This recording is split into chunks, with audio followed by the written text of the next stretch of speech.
He's nervous. That may be a deal breaker. Okay, all right. Keep the color commentary to whatever you feel appropriate. I mean, you could just throw me a character. All I'm saying is don't be Max. As much as I love him, his shit posting incarnate. By the way, you're live. Oh fuck!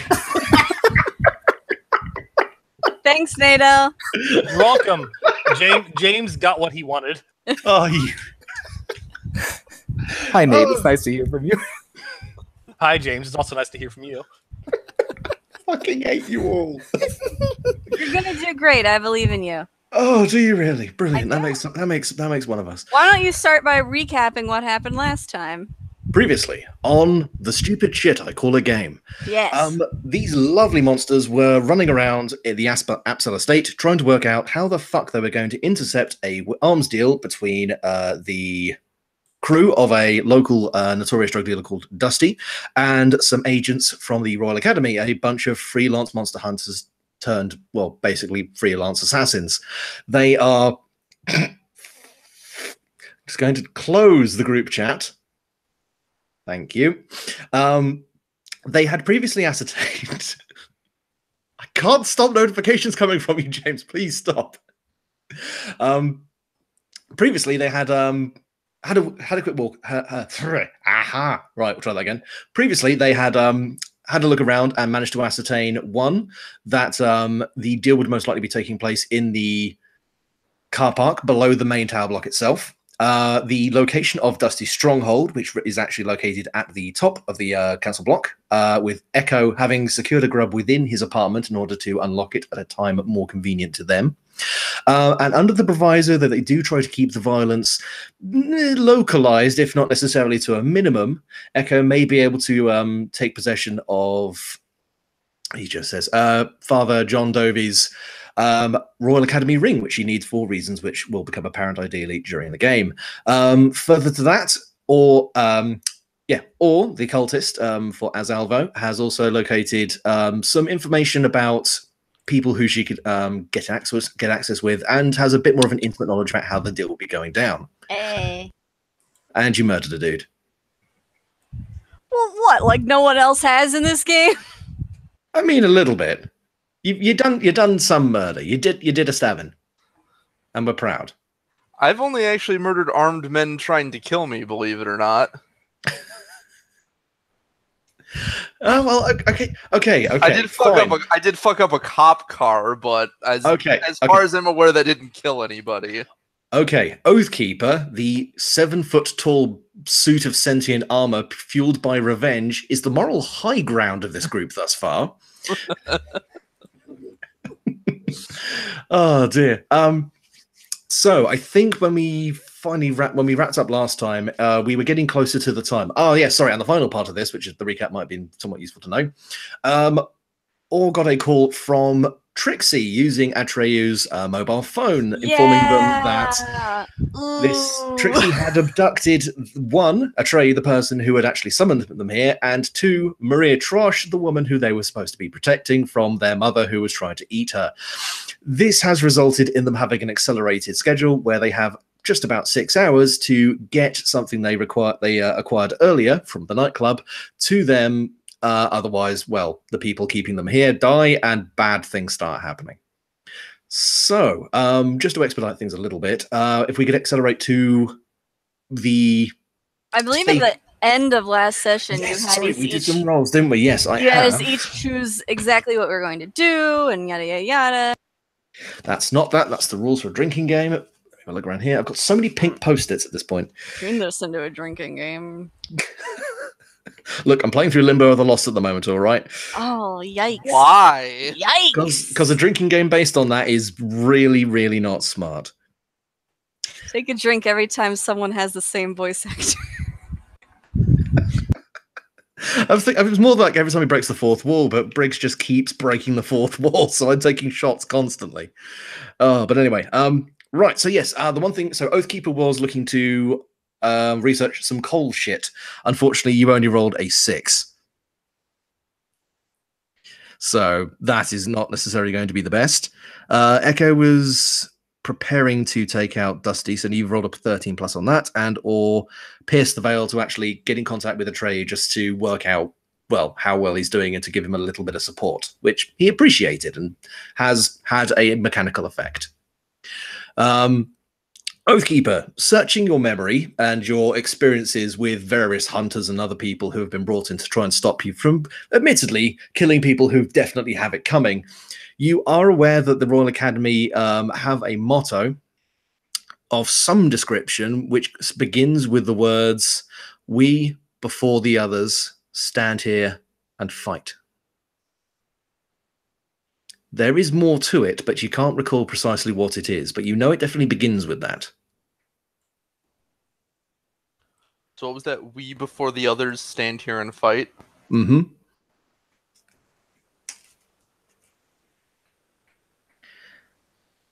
So, and Echo, you were looking at. Oh, I'm gonna kill a man real hard. Just gonna murder the fuck out of him. Are you waiting for the deal to go down before you do that, or are you going to try and do it preemptively? What was it that we agreed on? You guys hadn't technically met back up to share all this, I think. Oh no, you had. Sorry. Yeah, we did. I think the idea was that during the meeting would be ideal because probably some of his force would be away overseeing the meeting was the assumption, and he would be more vulnerable during that time. Yeah, of course. Right, and you are aware via your conversation with Estelle that you do have someone you can possibly use to get into the car park discreetly without triggering the perimeter guards. Exactly. So. Echo is probably in the guy's house at this point. So basically you're going to be away from the main deal, and you're going to be actually just hiding out inside Dusty's apartment. Oh yeah, because like she's gonna kill him real hard. Oh yeah, definitely.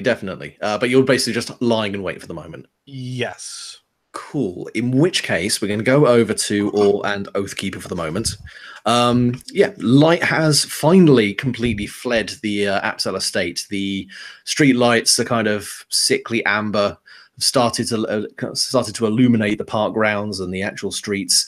It's enough light to see at least the main pathways, but deep kind of enclosing shadows do cast very, very kind of stark lines on the concrete, and it's very easy to see that although you could move quite openly where the lights do lie, if you stepped more than a few feet off to either side, you would almost disappear from view.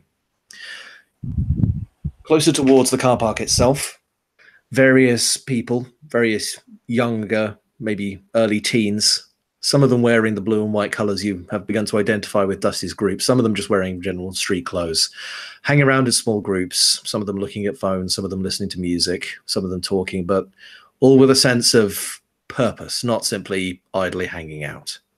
I'm going to tap Oathkeeper on the chest armor and be like, all right, shut up.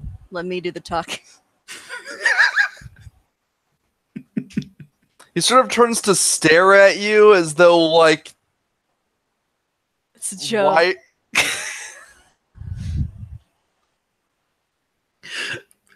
I haven't heard you say more than 5 words in my entire time knowing you, which has been, what, 24 hours?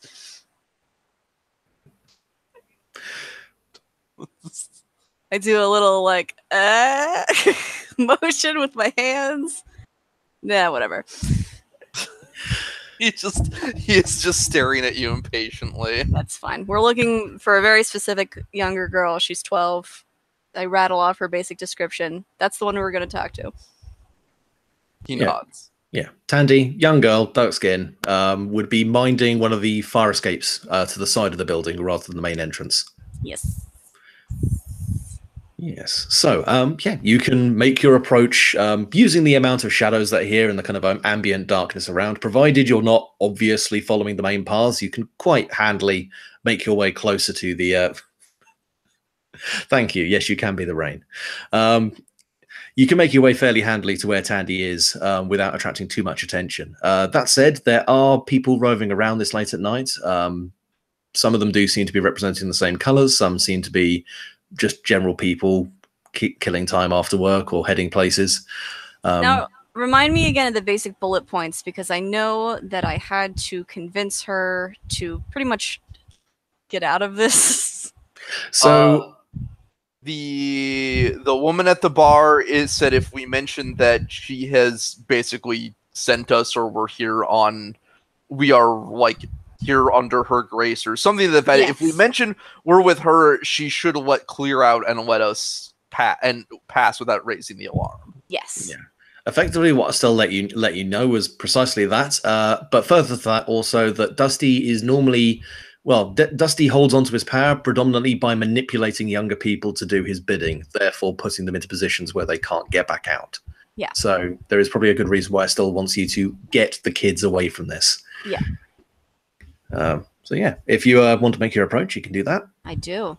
Yeah, you head through the shadows, and there are some lights off where Tandy is just playing on a Nintendo Switch, just not really thinking about too much, just killing time, waiting for this thing to be over. Got the earbud pushed into one ear, isn't particularly paying too much attention, but is leaning close enough to the door not to make it easy to get past her. Is that Bloodborne? What? Whoa. Okay. Right. Next time, please don't do that. You could get yourself knifed or shot or set on fire. That was a bad time once. I love this game. Yeah, she's playing Breath of the Wild. Ah, fuck. I love that game too, but slightly less. Yeah, my mom in a slightly less on the nose way. Yeah. Yeah, she kind of looks at you and goes, yeah, my mum won't let me play games with lots of violence. Looks down at the Switch. I mean, I kill loads of things in this, but apparently Bloodborne is way too violent. So, it's got a good moral message. It's all about. Did you really blaze through all that PCP that quickly? She kind of backs up a little bit because and she kind of looks. Has Oathkeeper come up alongside or Yes. No, he's hanging back. He doesn't want to spook the small child. But I'm small. You can be my backup. Against the small child? Oathkeeper trusts in your ability to handle the 12-year-old on your own. The greatest challenge. You know, if there's one thing I learned while living here about video games, it's that they require patience and concentration. You should go home. Sit on your couch. I mean, drink a soda. You know, I'm not supposed to. You know, she kind of gestures off around the corner. You recall there were some more people kind of sitting around minding the place. I'm not here for my own health, mate. I'm here because I'm being paid to be here. You get that? Like some people have jobs. I mean, from what I understand, this doesn't seem to be the most health-conscious job you could have. Well, I was thinking of getting a paper route, but someone knifed the last one. So I'm thinking between this and that, at least when I do this, I've got people looking after me. So start a Twitch stream. I have some self-respect. Look, someone told me to talk to you and to tell you to get out of here. Like who? Was her name Estelle? Yeah, Estelle. Her name was Estelle. She kind of drops some of the pretense and some of the attitude. There are people out there who will look out for you and who care for you in a greater capacity than what I understand is going on here. She keeps doing this. She's going to get herself hurt. She can't just keep asking people to keep walking and fucking over Dusty. She's going to get hurt. She'll be okay. She seems like a tough lady. Well, I mean, yeah, but I mean, she wouldn't be the first nice lady he's made go away. Ah, so you're worried about her. Well, she kind of folds her arms over her chest and just kind of looks down a little bit. I mean, it's. I mean, she's nice. She looks after everyone. She just treats us all right. Doesn't ask for anything. Well, I think she's asking for something now. So really, she asked you to come all the way over here just to tell me to go home? Who else would she have asked? Well, I don't think it'd be the crazy girl in the mask with angel dust habit, but all right, if that's what she asked, if that's what she said, I'll go. Just she kind of rubs her face and looks back at the door and looks at the door and goes, I'm guessing you're not asking me to go home just for my health.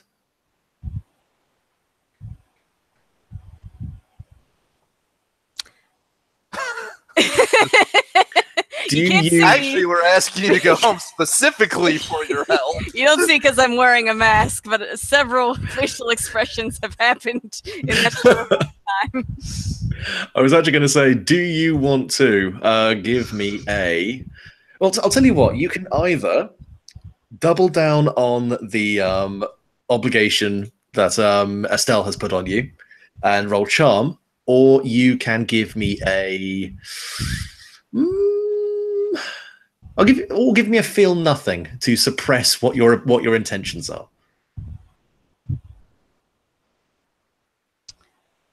Woo!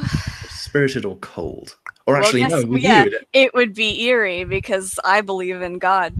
Yeah, got the power of the baby G, of the blood baby. Yeah, it's definitely not G.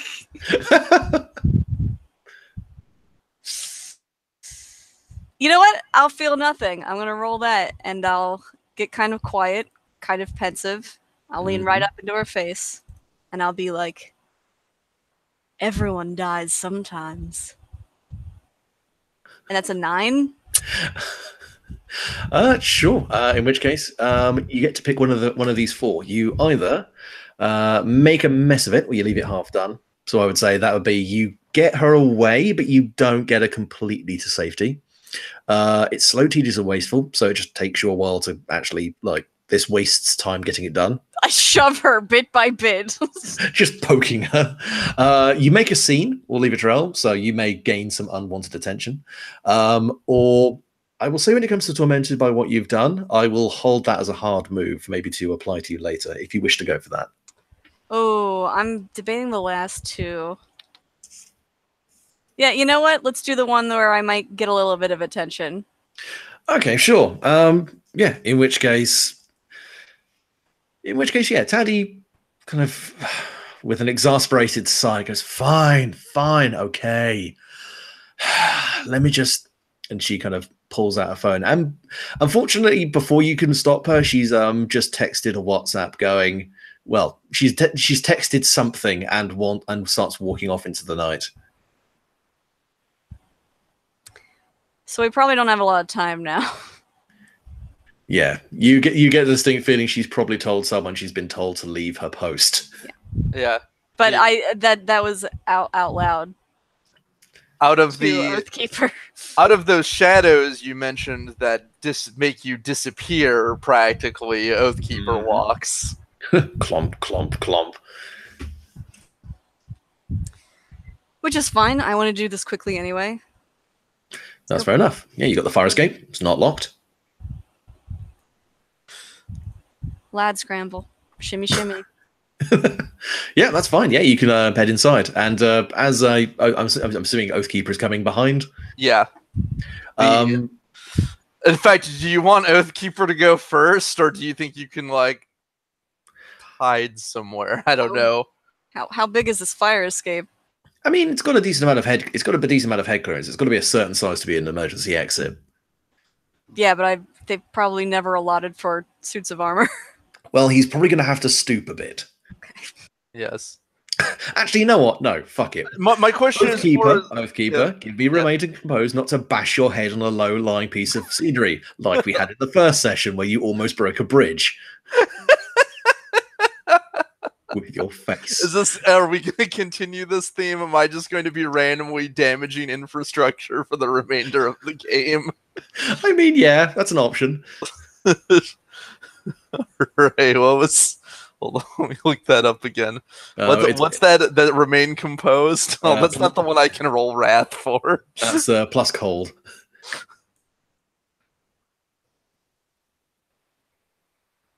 And my cold is not great.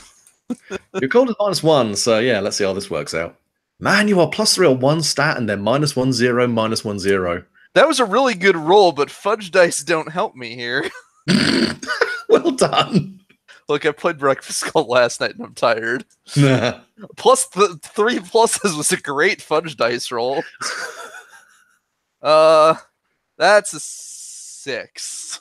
Right, so god damn it. Yeah, so Orb can duck inside the fire escape pretty handily. It's not particularly difficult just to pop the door open and slide inside. And Oathkeeper tries to come in behind quite quickly, does not gauge the height of the door frame well, and just cracks his face directly into it, shattering the light above it.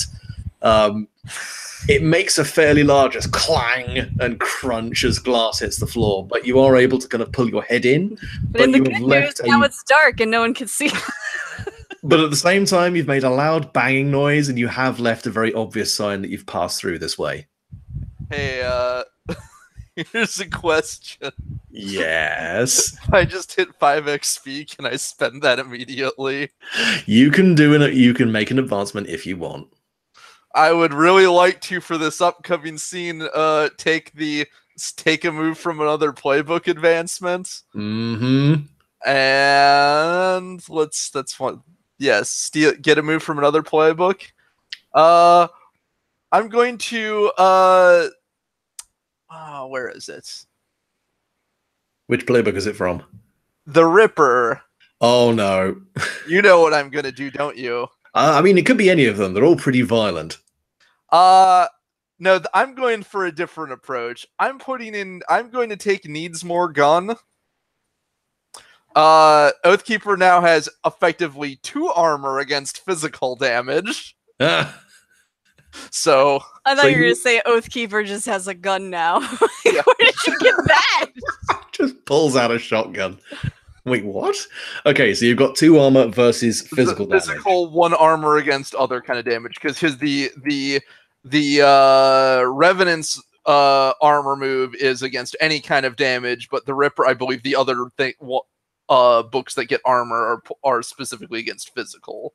Yeah, that works. All right, fair enough. So you just kind of gird your loins, metaphorically speaking, your loin plate, and head on down. I have hit my goal, which is to be a tanky motherfucker. To just be the thickest of men. Excellent. Right, so moving inside. You know what? We'll very quickly move back upstairs to Echo while this kind of clang echoes out in the night. Okay.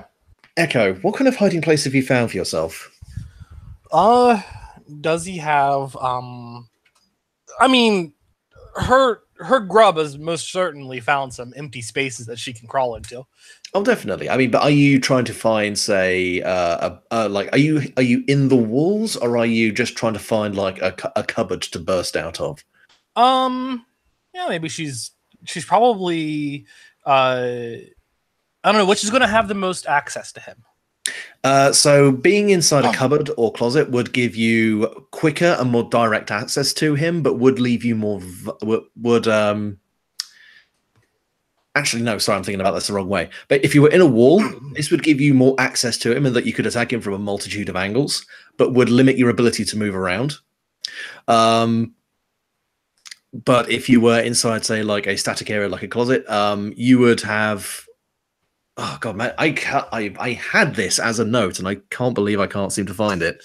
No, a closet's a great idea, actually. An actual monster closet. Yeah, I'm going to be in a closet. Okay, fair enough. Um, Oh no, that's what I was thinking. Basically, that if you're in the walls, you can move around a lot more and get access to multiple rooms. But you would have a harder time actually breaking through and attacking. Whereas if you're in a closet, you're limited in where you can attack him from, but you can make a much quicker and more effective attack. I know what I'm doing. All right.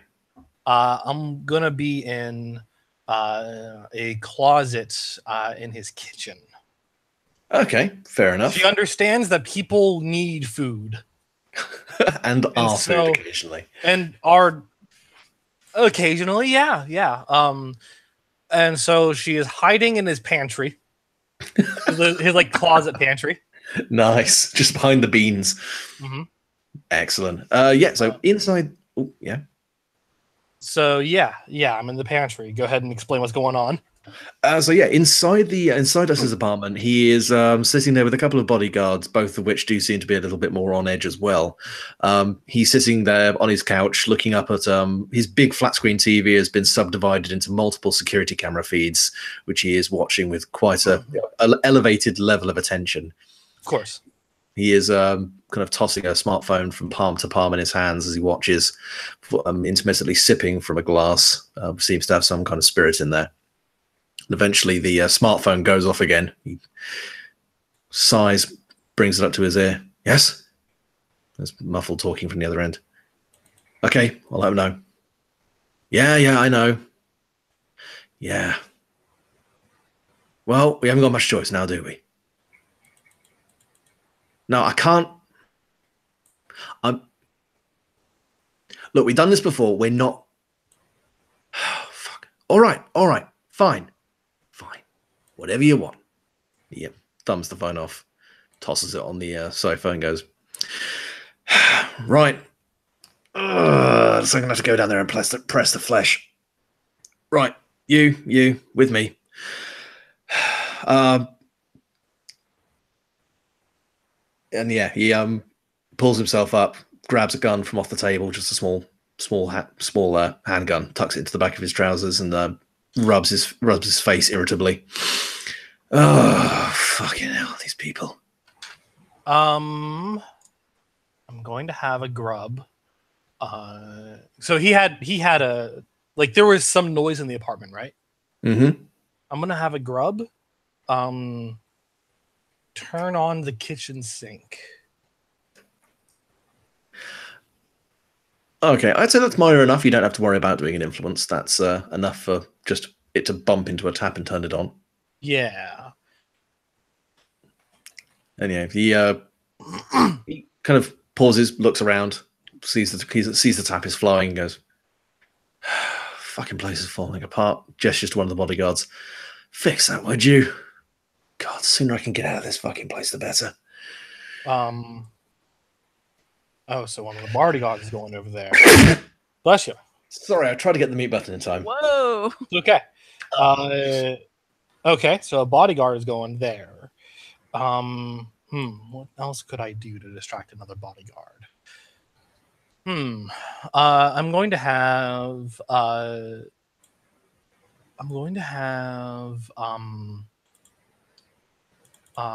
there's a bathroom, right? Yes, there is a bathroom. Okay, I'm gonna have another grub turn the sink on there. Okay, now you're coordinating things. I feel like this would be an apt time to roll controlled chaos. Yes. Let's see, rolled an 8. Controlled chaos is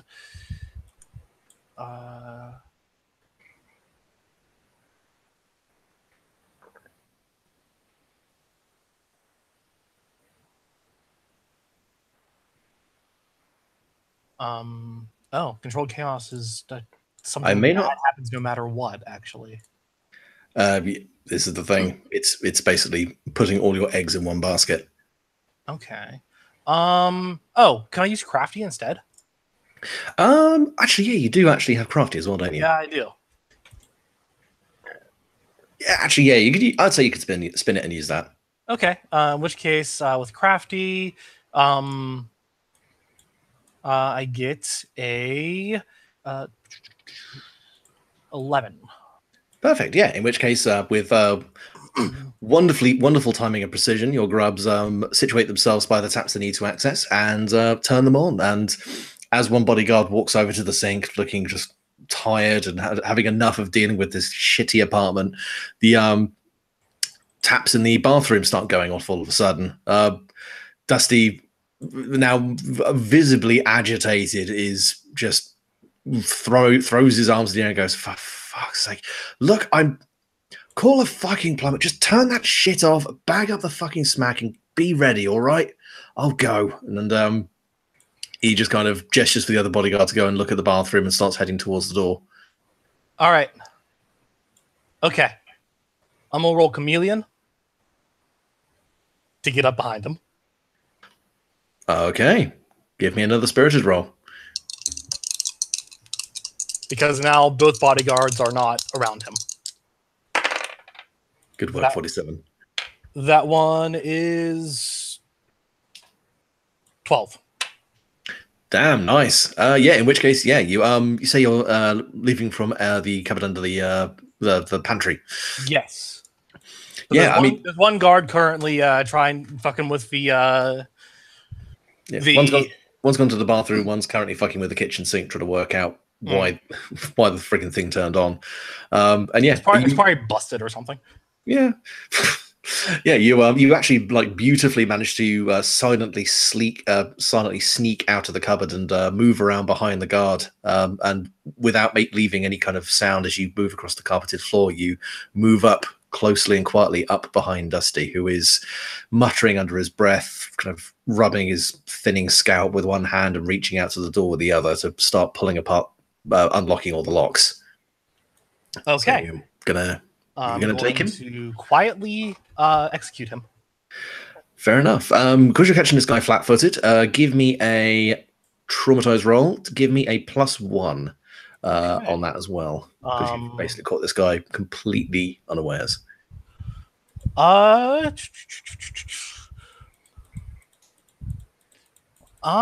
am going to actually. Can I do controlled chaos? Yeah, I mean, the basic idea is you can use that to give +2 to any roll. You just sacrifice something to do so. Yeah, I'll have to take a harm, I think.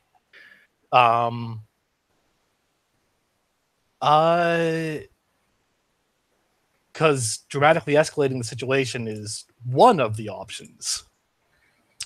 Or I could just do this.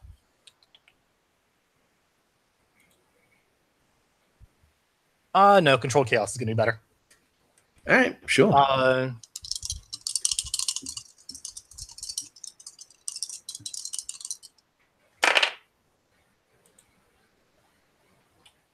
got a 9, I think. So should we put that +2 to the roll cost? My chart gives +1. Yeah, I got a 9. Oh, fair enough. In which case, you would have to take. Yeah, you would take. Mm-hmm. And then I guess I will shrink my swarm by. Yeah, because you were at medium. Oh, shit! Hold up. Remember, you can also spend creep. I realized. What? Mm-hmm. Because I had done that based on what was better. I forgot that my swarm is medium. And that it actually would give me better traumatize. Oh no, it would give you an additional +1, wouldn't it? Yeah. Can I treat that as a traumatize roll instead? Well, I mean, yeah, you roll a traumatize, but you just add +2 and take consequences from how well that roll goes. Okay. So yeah, that would give you a 10. In which case, yeah, you only take 1, so you just take 1 harm. Okay. Nice, and then you can pick your 2 options from the traumatized roll. So, let's see here. Traumatize. and I'm assuming you're using your concealed ovipositor. Oh yeah. 100%. Traumatized. Shot, wound, or kill, or plus wrath on 10 plus. It's carnage. Ugh. So yeah, Nice and messy. And it's careful. So you'll minimize any additional harm that may come to you. Yeah. Cool. So can I say that she like jabs the ovipositor into his back, like right into his spine, while putting a hand over his mouth, Oof. Okay. and then just kind of whispers in his ear, "You have failed your hive. For that, you die." And I imagine that the tip of it goes out through his chest as well. Yeah. Ugh. Nice. Yeah. He kind of tenses for barely a second before the ovipositor punches through his spinal column, and he just goes limp below the point where you impale him. He has his mouth kind of moves a few times weakly before the life just drains out of him, and he folds up, becoming slack weight in your arms. However, behind you, the guys who had been inspecting the sinks, having worked out that they just seem to have been turned on, have turned round and have seen that there is a gigantic bug lady giving their boss a cuddle from behind. However, before they can get off a shot at you, you're able to turn round and use his body as a shield. Bullets slap into his lifeless body, but none of them come through to impact you. You are backed up against the door. The guards are panicking to a fairly extreme degree, but you are otherwise intact. She is going to let's see, would it be influence to tell them that to tell them to stand down? I would say if you want to make a menace, that would not be a bad idea. Menace, okay. Threat of force. Well, not so much threat of force. Actually, I was going to do influence or something along those lines, or charm or along those lines, to be like, your boy is dead now. It's like she's not threatening them. She's saying you have no more reason to follow this. If this was some of his more younger or less experienced recruits, I could possibly spin that as a charm. But these are his butter men. These are the guys who just fucking murder people for a living. They will respect force and very little else. Okay.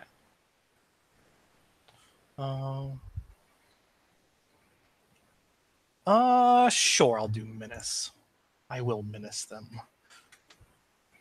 And creep can be spent to increase a roll, right? Mm-hmm. Okay. Well, I was going to say you can basically get. Sorry, just for spending creep. Yeah. If you want to spend it, it's 2 for 1, and you basically guarantee a partial hit instead of rolling. Okay. No. Well, can I spend it after the fact for a +1? It's instead of rolling, so it would be. Oh, okay, cool. But can I tag images after the fact? Yeah. If you got an image, I mean, you can tag an image now. Okay. You've got and I was going to say your image is quite good there. I've always planning for the future would certainly be taggable. So asserting dominance over this failed hive. Yeah. No, that's fair enough.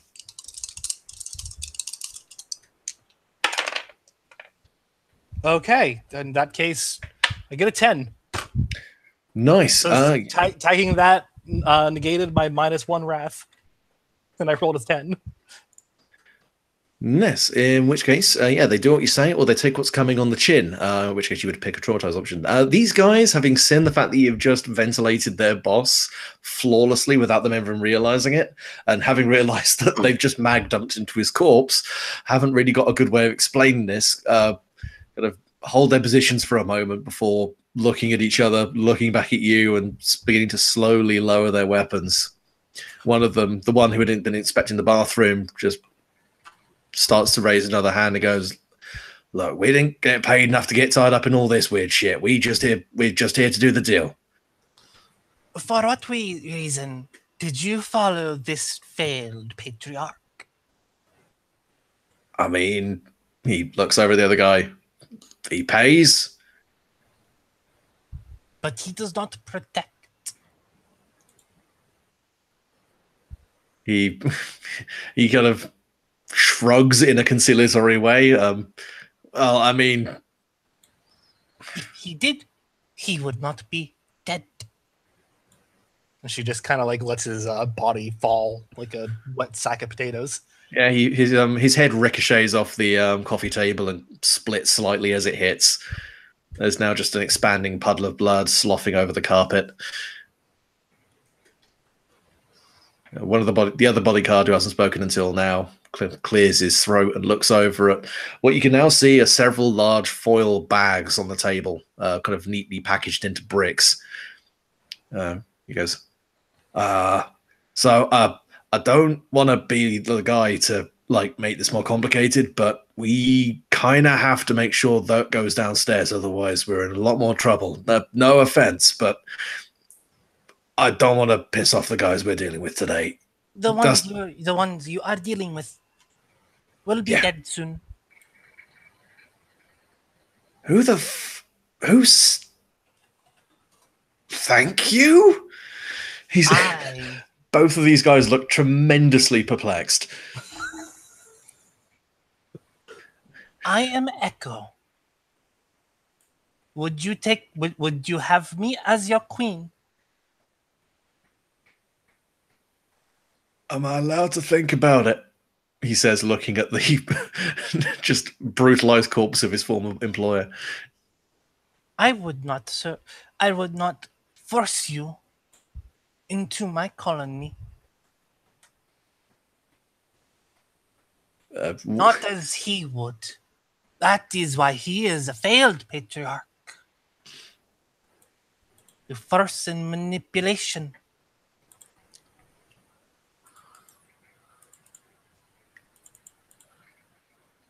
I will say, if you actually want to get these guys to sort of be a bit more on side, you can attempt a charm roll. Okay.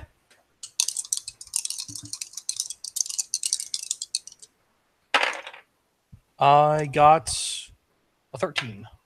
Jesus Christ. I'm rolling hot right now. If like, give it a second. Give it a hot second. Yeah, give it a hot second because like it's gonna stop being that. Oh yeah, that's fair. Yeah, I will say because I would have said with like up to a 12 you could have got one of them, but with a 13 yeah. They kind of start tucking their guns back into their trousers.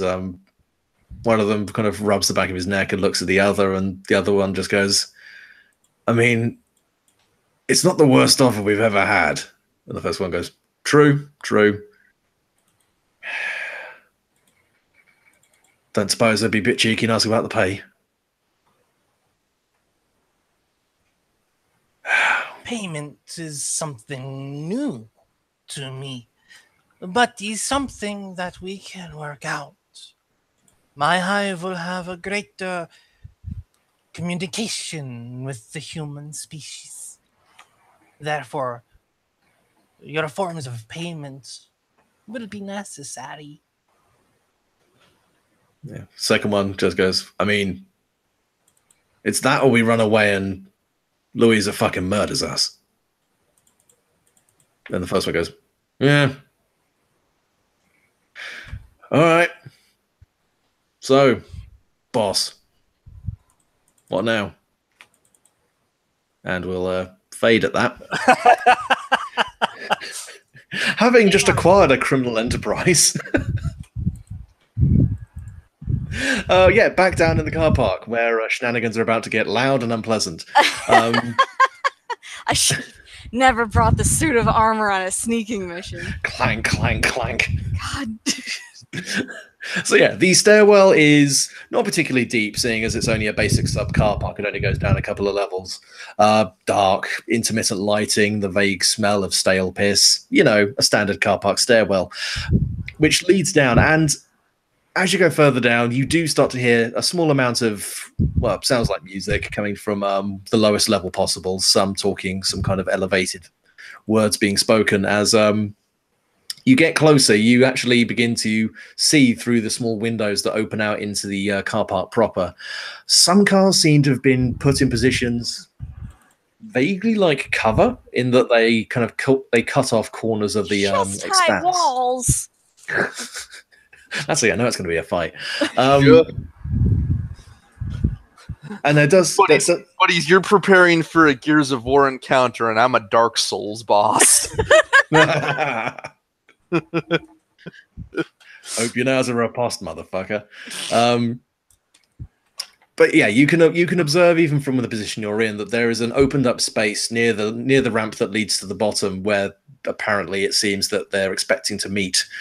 You can even see not too far from that position. That's where the garbage flue opens up, where they would, as far as all would be aware, where they would probably drop the product. The door itself is unguarded. They expected if someone was going to come through from upstairs, they were probably going to get notified. But they expected the 12-year-old to keep an iron lock on it. They did not put the greatest mental minds in charge of this. I'll put it that way. It's a problem with hiring teenagers. Nothing to stop them really from just walking off. But yeah, you find yourself in a rather favorable position. You have a couple of people within, not facing the door, although more likely than not, that's probably what they're supposed to be doing. But they're idly chatting with each other, waiting for the other side of this party to show up. So we can get the drop on them. But they said be discreet. I mean, they're probably going to die either way. The question is, do we want to wait to start things until the other party shows up? The request was, don't let it make the news. Right. Oh, by the way, your pocket vibrates with your phone. Puts up a finger to Oathkeeper, like 1 second. You have a text message. I check it. What's 5 it say? hours. Winky face. I know how to read a goddamn clock. Are there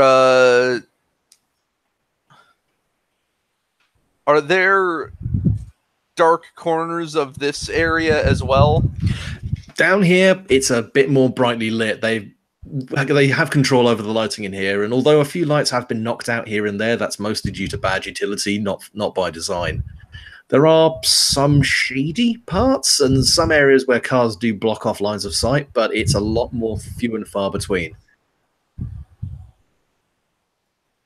I'm debating on the chances Oathkeeper could actually remain concealed until his actual targets get here. It's just going to be a mess if we don't deal with them first. Maybe we can convince them before we start swinging. No, then convince them. Good talk. Okay. I mean, Oathkeeper can convince them, but it's more in the "you better leave or I'll kill you" way. I like that way too. It's just it's not my first way. Yeah, he sort of assumed you meant the more actually convincing way. Yeah, I'll that's what I will do. I'll try to be my charming cultist self and see if I can get a couple people leaving. Or a couple new sacrifices, you know? Either way, it's going to be a good night. I mean, they're close together. You can do the double takedown. I could. Wait for the prompt to come up. I mean, if you really want, like I said, if you want to be violent, Oathkeeper can probably take them all in one swing. Well, wait. Sound of X gone, give it to you, starts blasting through the car park. Let's see if this works first. Okay. I'll follow your lead. I have a very good bargaining chip.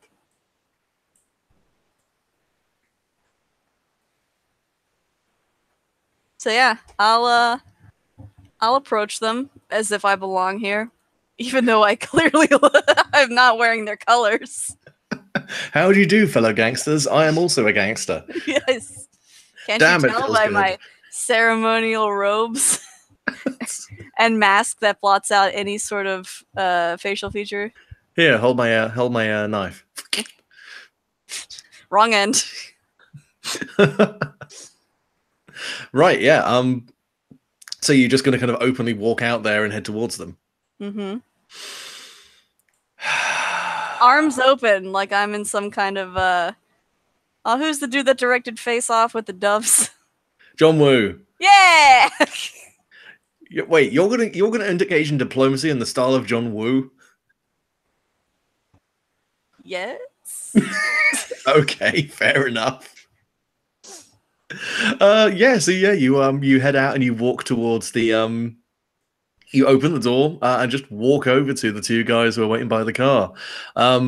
Your footfalls leave relatively loud reports on the concrete, and one of them looks over their shoulder suddenly, taps the other, and all of a sudden you're staring down the barrel of two handguns. One of them kind of glances back and forth. You recognize him as one of the guys who was looking after the car park earlier when you were buying. Goes, fuck's sake, fucking junk is getting everywhere. What the fuck are you doing in here? Get out! Hello, gentlemen. Do you have a time to talk to about our Lord and Savior? You what? I don't have any Yeah. pamphlets printed out right now, but I would love to have a conversation about how much your life means to you.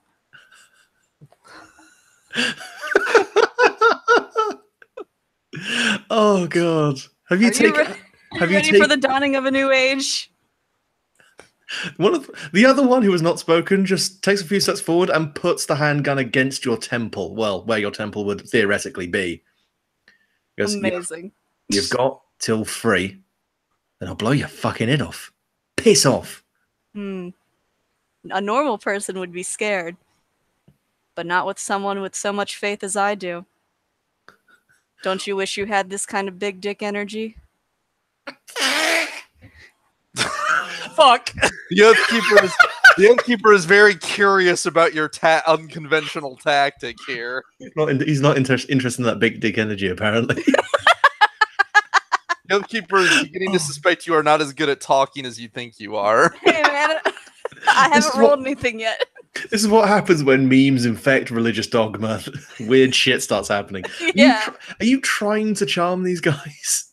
Actually, I was just trying to lull them into a false sense of security and use a little nightmare move. Oh god, okay, fair enough. Yeah, in which case, with just the guy with the gun to your head and just kind of pulls back the hammer and goes 1, 2. Forget, what should I roll for this? I I forget my own moves. So you're doing influence, basically. You're trying to That's the one. give him the good night. Actually, no, hang on a second. That would be traumatize your big damage thing. Still Yes. in a dream Dream Eater. So you're like, no, I got this, let me talk to him, and then you go up and effectively attack them anyway. I mean, This isn't physical damage. This is, like massive sanity damage in Call of Cthulhu. yeah, Considering this guy's got a gun. I would argue mine's more merciful. something not. Oh, I didn't. Okay, we were not talking about mercy. We were talking about things that would get us on the news. Fair enough. A corpse will get you on the news. There's gonna be corpses by the time this is done. They won't be local corpses, admittedly, I but would like to point out to you, this does 3 harm. But there's no blood. Okay, fine. As long as it's bloodless violence, apparently that's fine. This is all's freaking reasoning, isn't it? As long as there's no blood, doesn't matter how many people I kill. Yeah. isn't that objectively worse for you for there to be that traumatized? Well, it would mean the blood has gone elsewhere. Yeah. We all have to make sacrifices. Give me wrath. I mean, mostly these people, but 11. Oh, nice. Okay, fair enough. So, additional harm, protect yourself from harm, get what you want from the situation, disrupt, turn around or driven back, impressed, frightened, or transfixed. You get to pick 2. What I want from this situation is for them to leave, so I guess that would be disrupt, right? I mean, you can literally get what you want. So, like, if you want these guys to, you say, leave? Yes. The thing is, this is not area, so this would only be affecting one of them. So you could definitely get the guy you're targeting to leave. Mm-hmm. You could then pick a secondary one in order to fuck with the other guy. Yes, that I seems... mean, can I make an argument? Sure. She's doing enough harm to effectively kill or otherwise do something equivalent with this style of move to one of the guy. So therefore would get what you want or drive them away, be effectively to like get the other two to leave then, either That's what I was thinking. because either because this dude just went gibbering insane and he's clearly got something wrong with him, or because holy shit, this guy is freaky, let's get the fuck out of here. One of the two. Oh yeah, no, I mean I'll take either of those as having pretty much the same effect, which is you give this guy a taste of the godling's existence, and I mean, is this like pulling back a curtain and just exposing it, or is this hitting him over the head with it? I like subtlety, if you can imagine. No, that's fair. I'm just going for the specific type of madness. Mm-hmm. You reveal this to him, and his eyes glaze for a second as his brain fails to process the enormous impossibility of the existence of Azalvo. His hand goes slack, and the gun kind of falls loose to his side, and he opens and closes his mouth a few times, begins shaking. The other guy, the guy I'd spoken before, goes, Gaz, you're right. The Gaz kind of shambles past you, goes into the stairwell, and the first one, kind of looking back at you in confusion, runs over and heads inside the stairwell. So Oathkeeper, two people have just run into the stairwell. One of them is catatonic. The other one is very distracted at the moment. I mean, they're not his targets. He'll let them pass. Yeah, fair enough. If you're happy to let them go, he'll let them go. Yeah, you just I'm assuming you just stand aside and let them go up. The guy is kind of he's kind of moving at a kind of fast walk, kind of climbing the stairs with apparently something in mind, and his friend seems to follow behind him, doesn't even seem to really check that you're going by, and they both head up and out, and a few moments later you hear an elevated voice and a gunshot.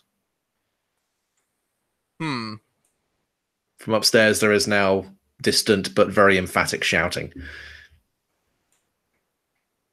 Downstairs, that's probably fine. Yeah, that's probably fine. You've closed off a nice little area for you guys to hide in. Unfortunately, the sound of the gunshot has most likely raised some level of alarm. That's probably fine. Yeah, there are people kind of in and around the area which are now not entirely running around on alert, but definitely more aware. Some of them are on their phones just calling around trying to work out what that was. At this point, I'm just going to pull back for a second and ask Echo. Yes. Are you announcing or requesting the announcing of your control of this colony? Yes. How are you asking them to do that? Are you doing this personally just to awe and Oathkeeper, or are you making this a bit more open and clear?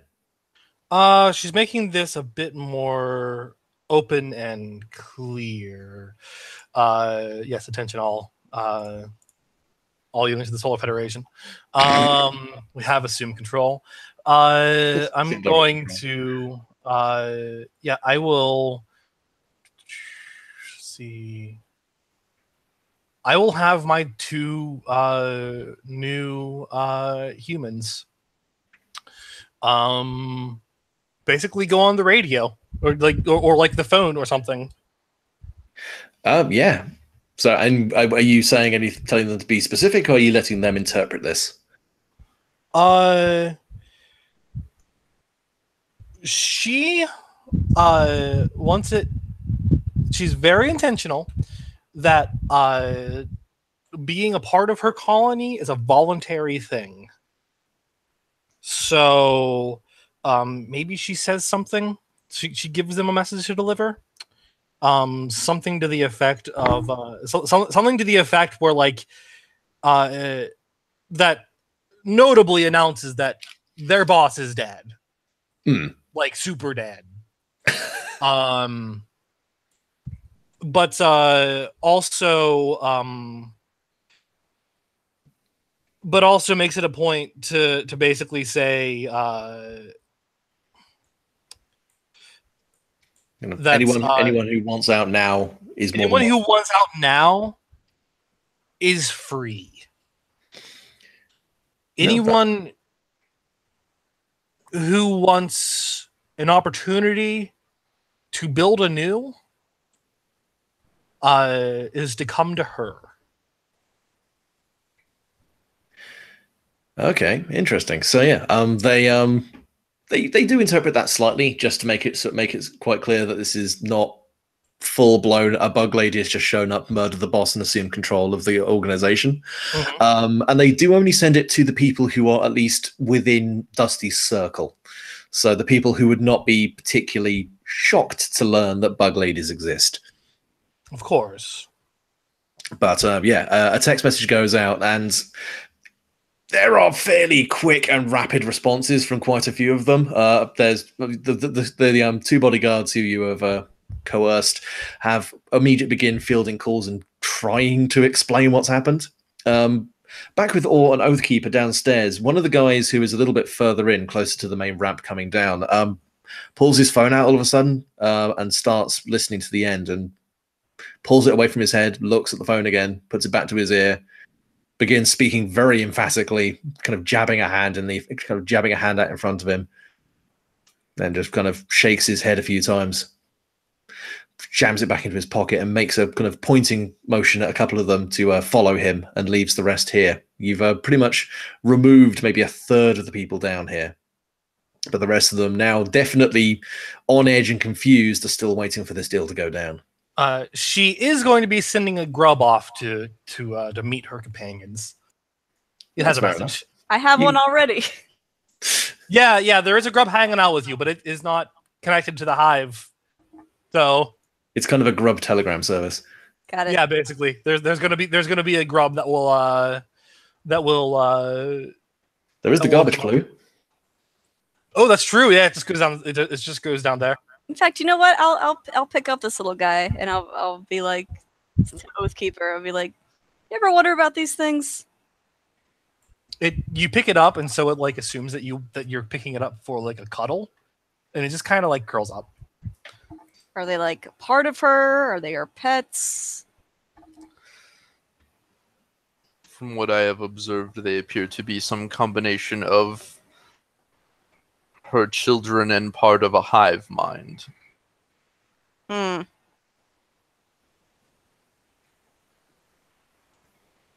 that mean I'm babysitting? It like twitches its legs because it's enjoying this cuddle. It's dreaming. It's dreaming of boring into someone's flesh. Aww. Oh. So yeah, I am another grub. I almost imagine this distant bang, bang, bang thud as it finally it just kind of rolls out. It just rolls out, lands in a pile of trash. It's like a little meat slinky. Yes, exactly. And like it is like shakes itself off, and it flutters its wings, so it like flies a little into the air, and we'll fly up. It is currently holding a note in its mouth, and it hands the note to Oathkeeper.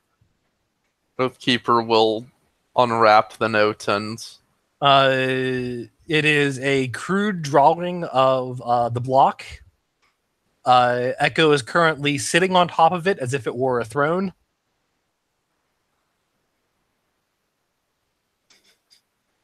What's it say? it requires some interpretation. He will show or the note. Let me see that. Because Echo cannot read or write in this in the English language. So they all just draw little pictures. I mean, Oathkeeper probably speaks a lot of languages. Oh, you know, in that case, I will say I guess okay. been If it did specifically bring it to Oathkeeper, it's probably written in Portuguese, saying that saying that because it's written by a grub. It says that the Lady Echo has All the R's are backwards. Oh yeah, of course. And then it doesn't call it. It calls her the Hive Mother. The Hive Mother has assumed control of this colony. What's it say? Echo claims to now have control of this colony.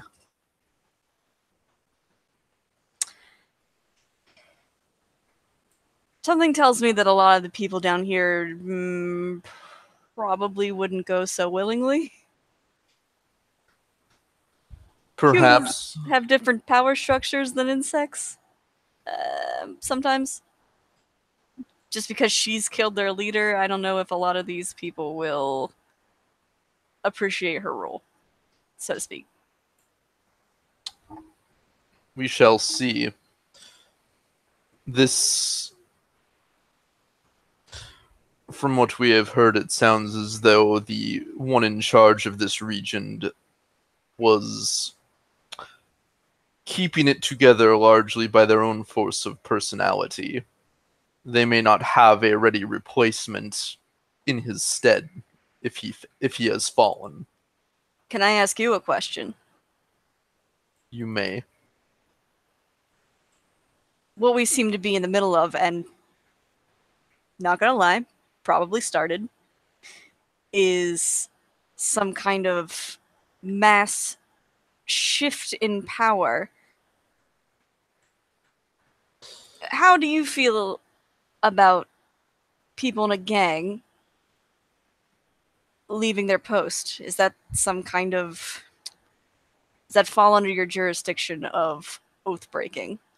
Or do you think it would be more heinous that the people are still staying despite having a different leader? I do not know the specifics, but there is... In organizations like these, it is rare for there to be a true oath of any kind. Most join for the promise of money or wealth, or for lack of other options. I mean, what's an oath if not getting something personal out of it? It In is human standards, anyway. It is more than that. A devotion to something greater than your own self-interest. Now that I can understand. Indeed, you have undertaken quite the oath yourself. And about that time, the sound of a larger vehicle starts coming into earshot, and soon after, the movement of feet, the kind of shouting of quick commands and warnings coming down from above. You hear as a large van starts coming down ramp by ramp, clanking as it goes around corners, slowly descending to the lowest level of the car park. As it comes down the ramp and comes into view directly, you see a fairly beaten up brown panel van. The side's blank, but just a kind of off brown, kind of faded color, which slowly pulls to a stop and idles there with the lights still on, lights burning and shining out into the courtyard, into the car park itself. The people still remaining down here hesitate, kind of left without any kind of leadership. They are a little bit rudderless, but one of them begins to step forward and raises a hand in greeting to whoever's driving the van. At about that point, the driver's side door opens and a figure almost drops out, given their shorter stature. From this distance, it's somewhat difficult to make them out, but they appear to be an older man, slightly stooped in a long brown greatcoat and some kind of slightly wider brimmed hat with a cane at one side, which they prop themselves up on. From the side of the van, the panel door slides open and two further figures step out. One is a tall, broad-shouldered woman, pitted dark skin and Even from this distance, you can see the bright incisions of scars over her forearms, neck, and face, and the large sledgehammer she easily slings over one shoulder. She steps forward and takes the left-hand side of the gentleman. The other figure who steps out is very well dressed in a dark black suit, long black hair, and almost ivory white skin, which moves with an almost eerie grace as he steps forward, barely regarding the people around him, and takes a position to the right of the older gentleman. From this distance, it's hard to make out particularly what's being said. You can endeavor to try and get closer, or you can wait here to see how things play out in their given state. I mean, Oathkeeper's going to get closer, but it's not going to be the quiet kind of closer unless Or specifically feels the need to. We have the element of surprise right now. They're not coming for us. Let's try to be as delicate as possible. Several. Please do not tell me that a grub is just flying on up trying to make friends. No. Thank They you. actually, the grubs, because there are several more now, they have a purpose. Grubs exist actually to protect the colony. That is why they are. That is why there are sacrifices to create a bunch of them, to refill the stock of soldiers. Humans do not have to fight for the colony. There are potential members of this colony down here, right, Luke? There are. The grubs are here to protect them. They will be hanging out in the rafters and near the ceiling. And as soon as anything looks like it's going to hurt any member of the colony, they're going to eat them alive. What if that thing is us? Yeah, we'll cross that bridge when we get to it. Then. Well, no, like some of the ones that are greeting them, they're in the know, right? Mm-hmm. Yeah. The ones that are greeting them are in the know. Yeah, but have you told them that we're with you? No, but I'm pretty sure when they see a bunch of bugs descend from the ceiling and start eating their enemies. Look, I got this one They'll I be got like, like 2 whole games ago. He's cute. He's mine. True. My concern is that the guys you are trying to protect are going to shoot at us. This is the thing. This is a massive clusterfuck in the making, and the chips are going to fall precisely where they may. Fair enough. I mean, I have a feeling the regular dudes are going to have a bit of difficulty doing much to me at this point anyway, so... Echo probably has told her two initial initiates to spread the word about Oathkeeper and Or that they are not to be harmed. That's fair enough. It may take a little while for that to feed down through the command structure. We might get a little biting, but look, yeah. How does Echo feel about potential members of her colony being knocked unconscious? Oh, that's okay. Oh, okay then. Then we're good. Excellent. They shoot at me. I have a big mace or morning star. Yes. So yes, the grubs are flying across the ceiling and scuttling in the rafters and whatnot, and they will strike before any members of the colony can be heard. Oh, that's fair enough. That is absolutely fair. You just let me know if at any point I need to roll some dice. Sure. So you're basically just holding an action, right? Yeah. So. Is Oathkeeper going to try and make any kind of approach, or are you just going to hold off for the moment? I would like to make a sneaky approach. Sure. Yeah, absolutely. Give me a... I'd say give me a remain composed to... All right. Well, blind faith. Mm-hmm. I've got nothing to worry about, because I've got God on my side. I would argue this would be more of a feel nothing. Either way, I'm still good. Suppress your true nature and make it so that and don't reveal yourself to those who. Feel nothing and Not remain wish to. composed are both cold, and I have a special move that lets me roll eerie instead of cold. See, I have a special move that lets me roll wrath specifically for feel nothing. That's why I asked. Actually, blind faith is also feel nothing. Ah, I see. So it's specifically feel nothing, not just cold. Yeah, Okay. Okay. Because feel nothing is more emotional repression, whereas remain That's right. composed is more physical. All right. Well, which would you suggest then? I could see either working. I would say, well, I was going to say it would be remain composed, or if you wanted to try and use more kind of spooky magical stuff, you could always use influence to kind of thump or port or bamf yourself.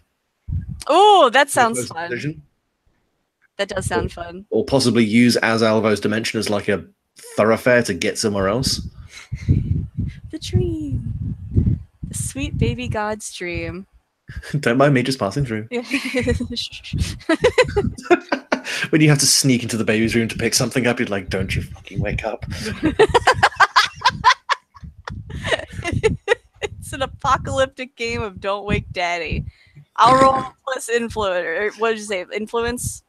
Spirited. So yeah. Spirited. Yeah, that's the one. Okay, that's what I'll do. Yeah, gimme. That's an 8. All right, so yeah, you can do it, but it's either I would say it's either unpredictable, it overdoes it, it's overblown, wild or out of control, it's draining and it could demand your complete focus, or it's loud, obvious, and leaves a trail of chaos or destruction. I want to say unpredictable.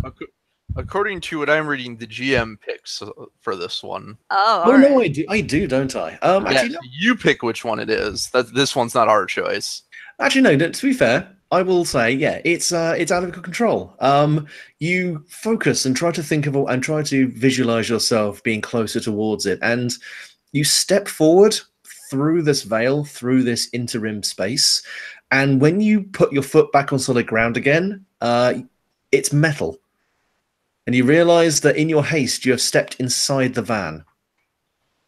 So you're closer. You're just maybe too close. Is there anyone else in this van right now? No, there's nobody else. You are behind. You are partially concealed behind a short stack of crates. Man, it's almost as if I'm bad at this. They're on the other hand, you're in the perfect position to see what exactly they're bringing that's supposed to be able to take us down. That was exactly my line of thinking too. I'm like, I can make this work. I'm gonna examine a bit what's in here.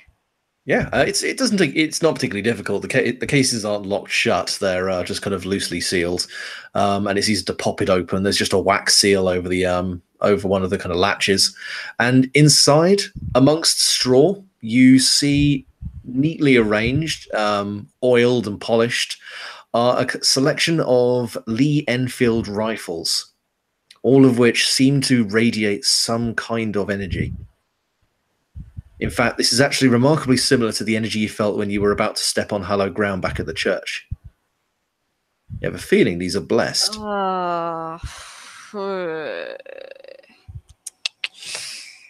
Okay. And from this range, you can also hear what is being said. Praise the Lord and pass the ammunition. Not my god. I am the light and the way, except occasionally the light is a muzzle flash. Right. So yeah, from that distance, you can hear the older gentleman who is talking to the rather confused guy who has assumed duties of being the first point of contact. Well, I understand that things are a little confusing right now, but if you could find your boss for me, I'm sure we can get this all taken care of nice and quickly. The other guy just goes, I'm waiting. I'll see if I can get him on the phone. You do that. You do that, young lad. And patiently rests on his cane as the other guy pulls out his phone and starts furiously texting away. Just muttering on himself, where the fuck are you? The other two to either side have not really moved that much, but do seem to have slightly hardened their figures as if they are tensing for something. Let me see. I have an idea, but I'm not too sure how to execute it. Yeah, Does pitch it, it. does it need a distraction? You can always signal for Oathkeeper to engage. No. In fact, mine would be more of the distracting part. I mean, here's the thing. Oathkeeper, when he attacks, wants their attention. No. Like, Okay. You might be able to make this work. Okay. Okay, so you going to attempt something here, or are you still mulling? I'm going to reach into my sleeve and pull out my little grub friend, who I assume is still hanging out with me. Mhm. Oh yeah, he is. He's Can you do me a favor? This is chitter- very important. he chitters need- happily. I need you to be very quick. Do you know what a match is?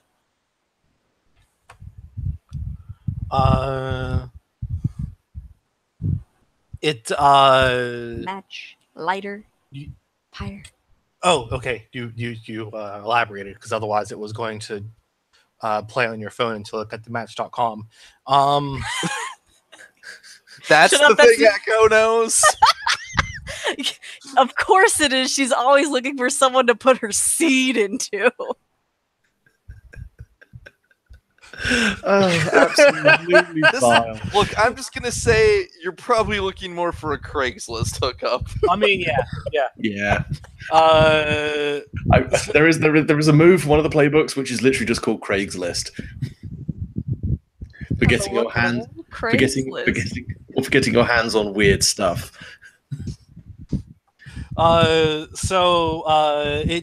It nods emphatically. It knows what a match is. Bring me one. As fast and as sneaky as you can. Okay. It's gonna go because they're inside the van right now, right? Yeah. And there's One no of one else these in the guys van. has to smoke, right? There's like no one else in the van. Nope, van's clear. All right. Yeah. I guess I'll roll crafty. Yeah, give me crafty. That is a 10. Yeah. It will go into like the glove box or something. Yeah. The grub kind of has a quick poke around the glove box. Doesn't really find anything in there apart from a rosary, a small battered-looking Bible, some garlic, some chewing gum, and a road map. Well, it's also chewing the gum. So you got minty fresh grub.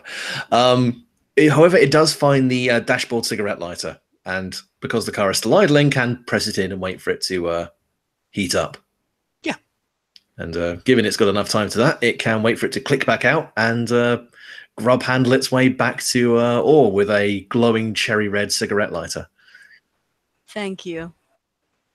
It chitters happily. I'm going to give it a little pat on the head and throw this thing into one of the crates. Fair enough. Yeah, you again. That's kind of a freebie. It's you set fire to the box full of packing straw, which will blow up.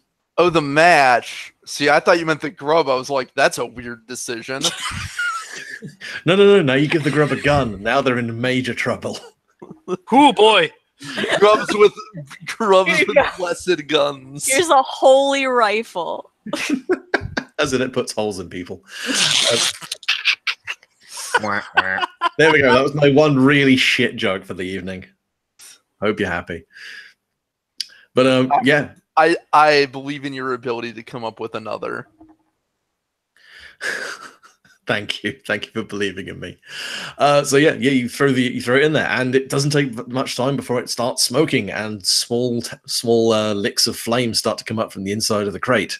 You're still in a van with burning munitions, so Yeah, I should try to leave.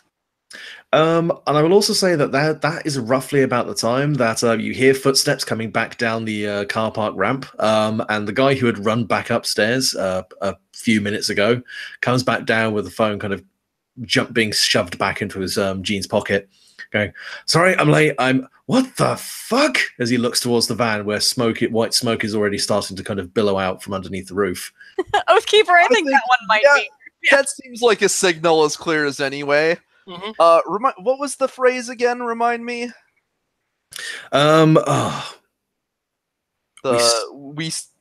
We stand before others and fight. It was like we before others stand. We before others stand and fight. We before others stand and fight. Yeah. So you just boomingly intone that. We before others stand and fight. I do not recall the rest. It seems neither do you. He says, striding forward. I'm sorry, I can't hear you over all of this ham. But fair enough. So you're just going to stride forwards out of the darkness. I'm assuming brandishing. What are you brandishing? Oh, for this one, he's got the sword. Fair enough. Yeah. He has got the very large sword that is nearly as large as he is. The older man kind of looks up at you, and across the space you see his eyes, ice blue and perfectly set, meet yours and say, "Who scour the sun and purge the night?" And from underneath his coat, there's a flutter, and the guy who had been talking to him previously goes down with a hail of bolts in his chest. The other two to either side, the woman with the hammer immediately starts moving towards some of the other people at the car park. The gentleman in the dark suit is a blur. No, they move that fucking quick. Now you can react. These are hunters. Basically, these guys, as opposed to regular mooks, have an inbuilt hard move. When they show up, they immediately start fucking things up. So you can still react to them, it's just they have an impact in the scene. Sorry, when I was designing these guys, some of them have hard moves built in, but when I was doing a test combat, I realized you could still sort of insta-give them. So I've actually just given them a free charge on it. But now you have the opportunity to. So this would be defending, attacking the guys. Echo. Yes, yeah, I'm going to. So there was one that was going after others in the car park. Well, but both of the other guys. So the main gentleman in the coat has pretty much just dropped that and is focusing most of his attention on Oathkeeper. The woman with the hammer and the gentleman in the suit have both just immediately started fanning out to attack the other people in the car park.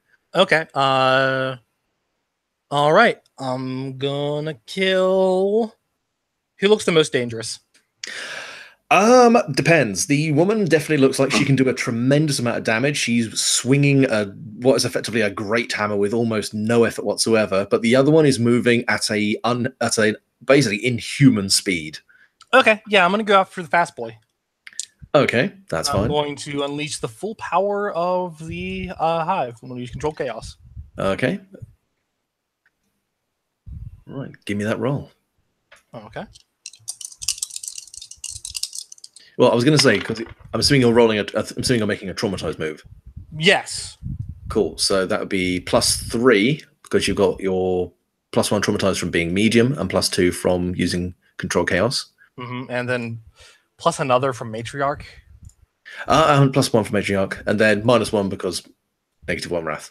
So yes. So +3. It turned out to be a lot. So I'm assuming more than a 12. Yes. Okay, just filthy amounts. Okay, so what are you going to be picking from traumatize? Considering your tiny bug swarm does one damage by default. Okay. So yeah, two things.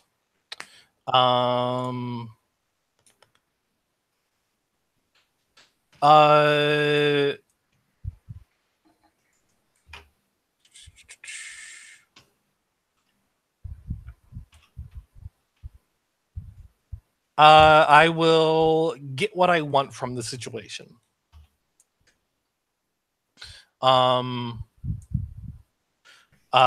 Which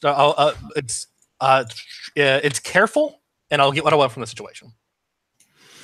Okay. Because I guess like by default I take a damage anyway. By default, you still have to take one. Yeah.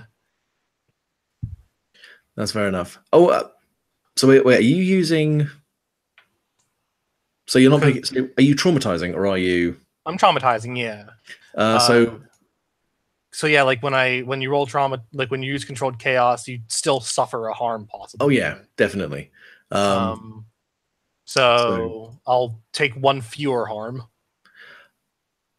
And you get what you want, which is the protecting your colony.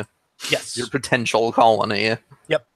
Yeah, that's fair enough. Your grubs fall down from the rafters and start harassing this guy who, despite his flashy footwork and apparent poise, doesn't react well to large grubs slapping him in the face and biting him. Although it doesn't do much more than raise a little bit of blood from his face, he hisses and dashes back, moving in almost like a small cloud of smoke as he moves from one point to another, never fully getting away from the grubs, but he does at least lose ground, and a few of the guys who had been in the car park flee past Oathkeeper and run up the fire escape. Does this also get the girl's attention too? Seeing as this was targeted primarily against one guy, was it so how much was it, your total roll? It does have area actually. Oh, it does have area of attack, doesn't it? Yeah. In which case, that actually does effectively tie both of them up. The woman swings. I forgot I need to actually look at those. I probably should be looking at them in general now. I should have been looking at that personally as well, actually. Because devour. Yeah, physical area and devour. Oh right.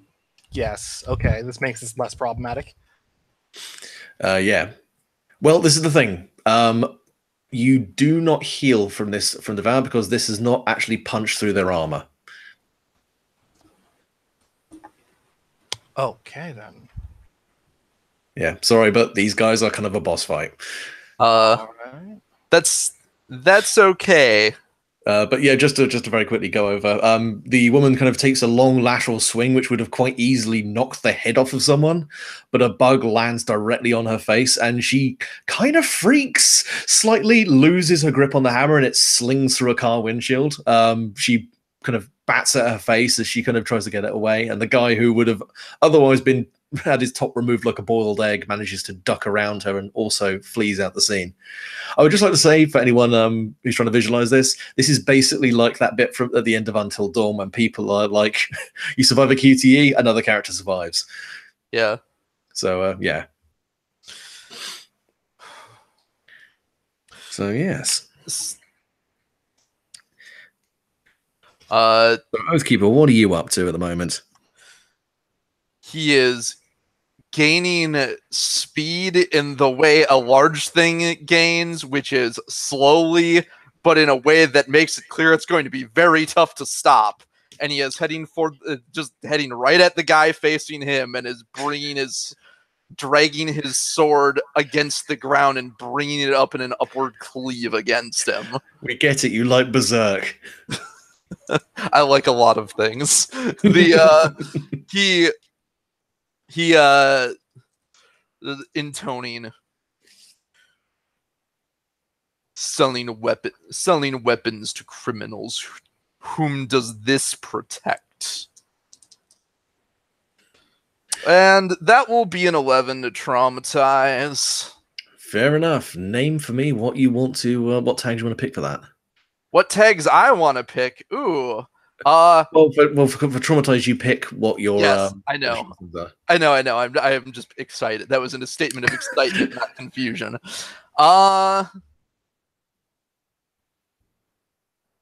It's carnage, and they are impressed, frightened, or transfixed.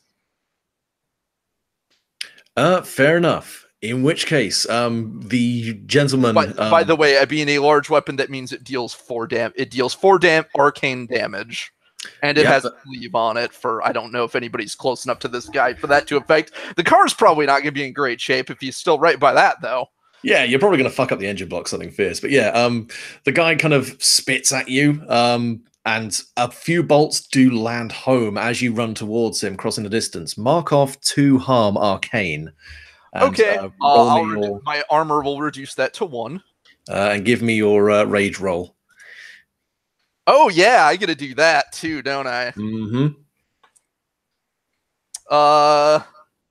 Ooh. Oh dear, was that unfortunate? It was, I mean, for them. Oh no, what did you get? Let me let me remember. Was it a look 10, and see what exactly that was. 7 to 9 or a 10 plus? It was a 10 plus, so I gained +1 rage and reduce harm taken by 1, so he actually doesn't damage me then. Yeah, well, I mean, his magic ammo bounces off of me. well, it's not necessarily that it bounces off; it just punches through, and your general "fuck you" vibes just don't even sell it. So, like a bolt clatters like into your side and punches right through, and doesn't even impede your progress. And yeah, you bring the sword up in a deceptively fast arc, and this guy is pretty much slashed right up the center mass. He kind of is flung almost upwards into the ceiling as a long claret arc, and his body crashes into a lighting fixture and then drops lifeless back onto the tarmac.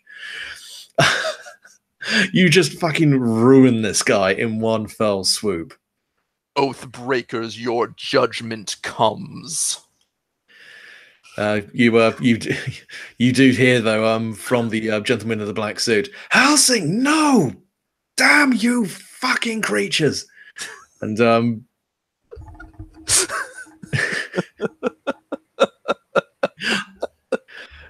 and yeah, these guys will move in and start focusing more on Oathkeeper. So Oathkeeper, you're now going to have a couple of people moving to directly attack you. The van is now approaching the point where it would be genuinely dangerous for Orr to remain in there.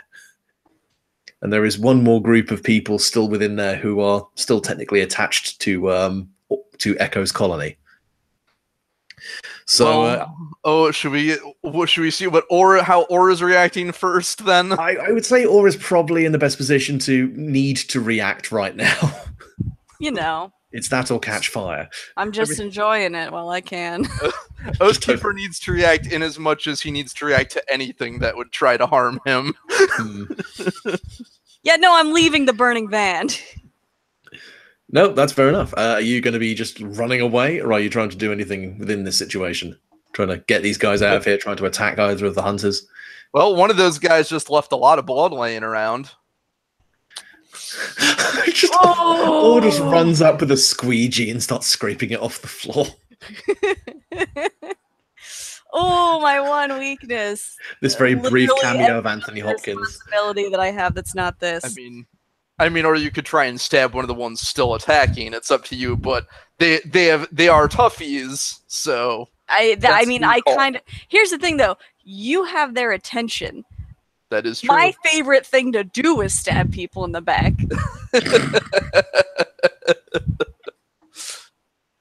So yeah, I'll burst out of this flaming van and throw a knife into a motherfucker.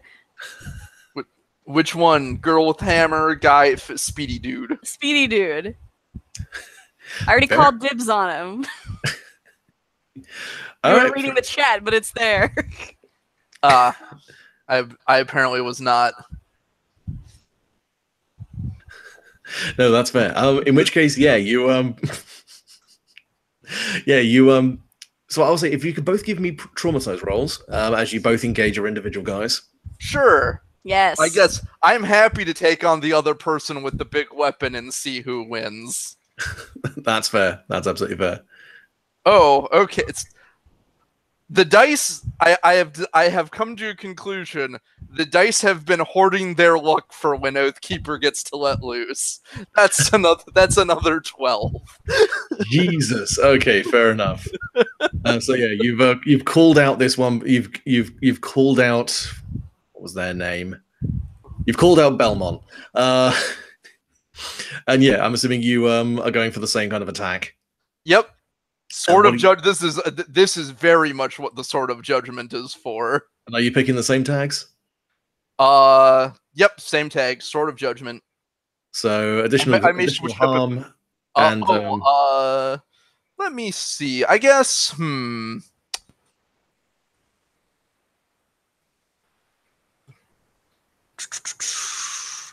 This time we'll go. It's Carnage and Careful in this case, since they are actively attacking him. that's fair enough. He has their attention. He doesn't feel the particular need to impress them again. So. Oh, by the way, I completely forgot. I said the damage previously was arcane, didn't I? Yes, you did. Sorry, it's sacred. So that actually ignores your armor. You would still recover the one from your successful roll, but you would still have one level. It actually does not. The Revenant's armor is against all damage. Unless you mean that ignores my rage recovery bit. But I believe as written, yep, Relentless says you get +1 armor versus physical, arcane, and sacred. Yep, that's fair enough then.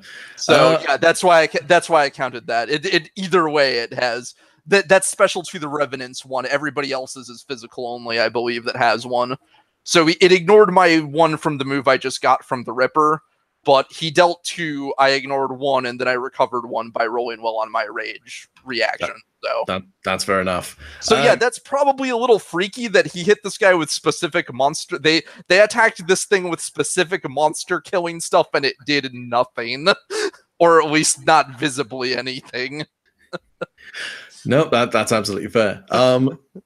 Right, in which case, yeah, you swing the sword again, and the woman is able to get just enough out of the way to prevent this sword from just completely laying her in half, but takes a long, ragged wound across her side and up the kind of inside of her arm. She shifts her weight and swings the hammer around in a quick low arc, inflicting 3 sacred damage. Okay. That reduces to 2. I'll roll rage. Okay, not as good that time. That's an 8. So then I either gain +1 rage or inflict 1 harm on your attacker.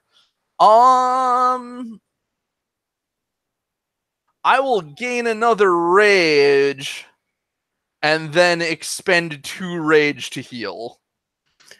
That's fair enough. So yeah, you So she does what appears to be a solid blow, and it does damage, and then the armor just repairs. Damn, fair enough. Yeah, she. I feel like I may have made the Revenant a little bit too unstoppable. I am the combat monster. You're the thing with ludicrous armor. Now, to be fair, this is also because I've been saving my rage specifically. This is how I'm stress testing your system, though. Is I wanted to. My goal with creating the Revenant, this version of the Revenant, I'll reveal now, was, can I make someone that is effectively unkillable? Oh no, absolutely. That is absolutely fair. I know. Nate suggested that I minimize the amount of damage reduction moves.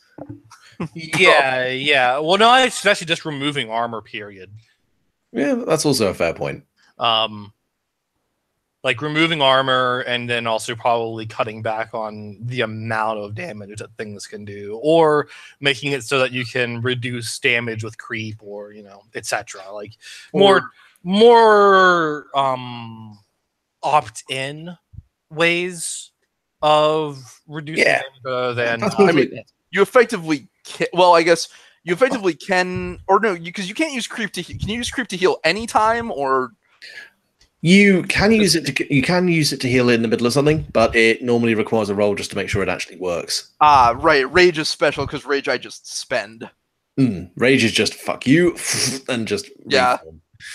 Yeah, so fair enough. So that's yeah, you managed to do all that, and yeah, you know, again, you tank a massive shot, which would have otherwise like torn a regular person apart, Right, or even a regular monster. or even a regular monster. But but just the power within you keeps you going. Or how did you roll on that traumatized roll? I rolled a 9. That's fair enough.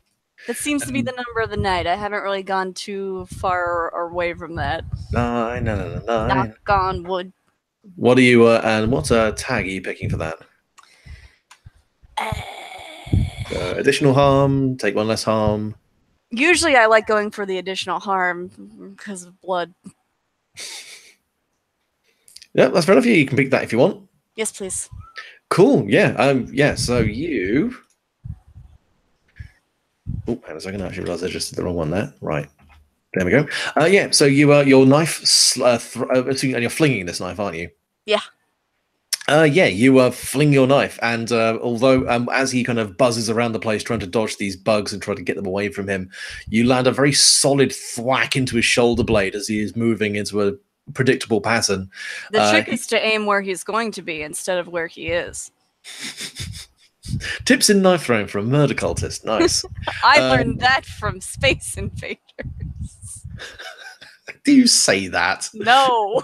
Oh, okay, fair enough. No, I'm in murder mode. The quips and the slang and the talking goes down. What? No combat banter? All right, fine. Yeah, and he staggers for a moment and kind of looks over his shoulder at you. His eyes just glowing red, and he tears the dagger from his shoulder. It's like, you fucking freak. Come here! And he will underhand lob the knife directly back at you. It slaps meatily into your midsection. How much damage does that do? Let's have a quick look at this. 1 harm. Yeah, just take one harm. Cool. As basically he just returns the knife. Return to sender. Returns to sender, yeah, basically. Well, at least I got a little bit of his blood. That's the important part. Yeah, that's fair enough. So now, who among these people are the most hurt? Belmont is probably the most damaged in that they have been hit pretty solidly with that massive greatsword and have managed to keep going. And Belmont is the woman with the hammer. Okay. All right. Can I swarm her? If you want to make that attack, that's absolutely fine. I'm going to. And if I deal enough damage to incapacitate her, let me know, because the swarm will do a particular thing if they do. Mm-hmm.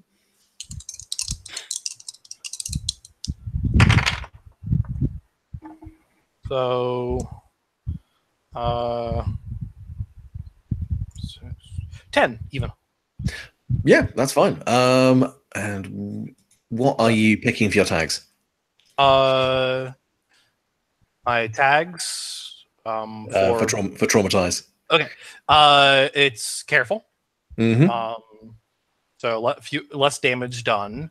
Mm-hmm. Or less damage done back to me. And it's carnage. That's fair enough. Yeah, in which case you do enough damage to incapacitate her. And how much damage do I do? You do 1 point. Okay, so that heals me by 1 at least. Yeah, that's fair enough. Okay, how big is that chute? That garbage chute? It's big enough for like a garbage bag, like a fairly decent sized one. So, would the width of a person fit? With difficulty. It doesn't have to be pleasant. I mean, like I said, with difficulty. The only thing is, this is not without damage to your swarm. She swings her hammer in just kind of a frustrated, but almost berserker-like motion, and does swat 2 or 3 grubs out of the air. They burst messily on the scenery. Do I take another damage then? Mm-hmm.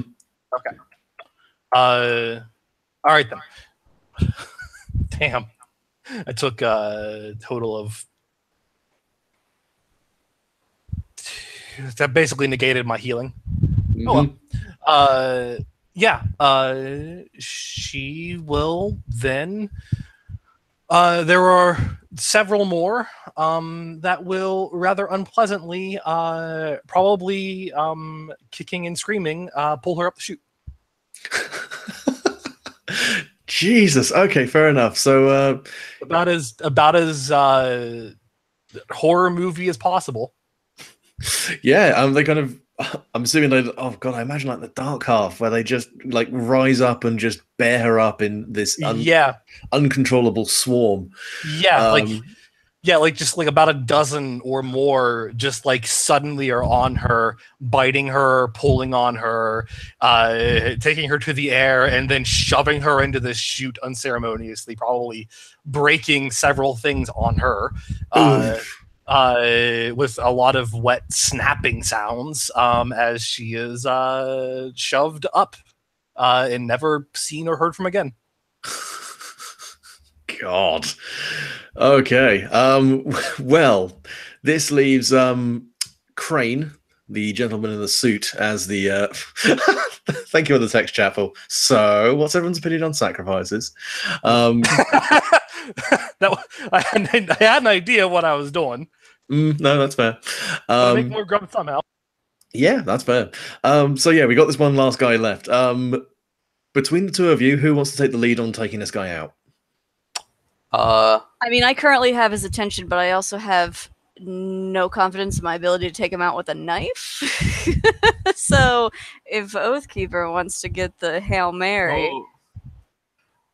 This man prides himself on being fast, so let's make it easier to track him.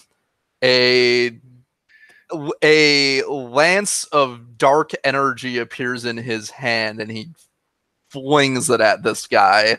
Oh God. Okay, fair enough. Yeah, give me that traumatized roll. Oh, that one's only gonna be a 7 or 8. Still, Yeah, that's fair enough. Partial hit. Couldn't. Yeah. That's fair enough. What are you going to pick for your option there on the move? Let me see. I will say. I'm going to say they're disrupted because aiming for a leg, basically aiming to slow this guy down and make him easier to get. Okay, that's fair enough. So that will be my one. He is also marked. Fair enough. So you are now aware of where he is, even when he is not in view. Yes. Right. So, yeah, you fling that, and it penetrates his leg, and he yells in pain. Not as much as it might appear Probably. he really should. It was a medium attack, so it was only 2 damage. Yeah. So he definitely reacts to it in frustration and pain, but is not necessarily slowed by it. He then, from within his coat, pulls out a revolver and wildly training it upon Orr and then upon you, seems to settle on firing at Oathkeeper and fires out another barrage of shots. Right. You take another 3 sacred damage. Okay. Let us see. Well, shit, that'll be a 10, so I'll take 1 sacred damage. Yep, that's fair enough. I mean, and gain another rage. I mean, at the very least, this means you have shown some level of persistent damage. Yes. Fair enough. Yeah. He punches a couple of rounds through you, and although your energy is able to compensate for a few of them, you still get the feeling that you are slowly starting to wear down under this barrage of various attacks. Yes. However, his rage burns hot. The orbs in his eyes that appeared during the encounter and the thing, they are now burning. They are now burning circles of flame. No, that's fair enough. That's fair enough. Yeah, he will kind of start trying to hobble backwards. Just the gun now spent. He kind of drops on the floor and starts kind of hobbling back on his heel. What are you? In all my years, I've never seen something so fearsome.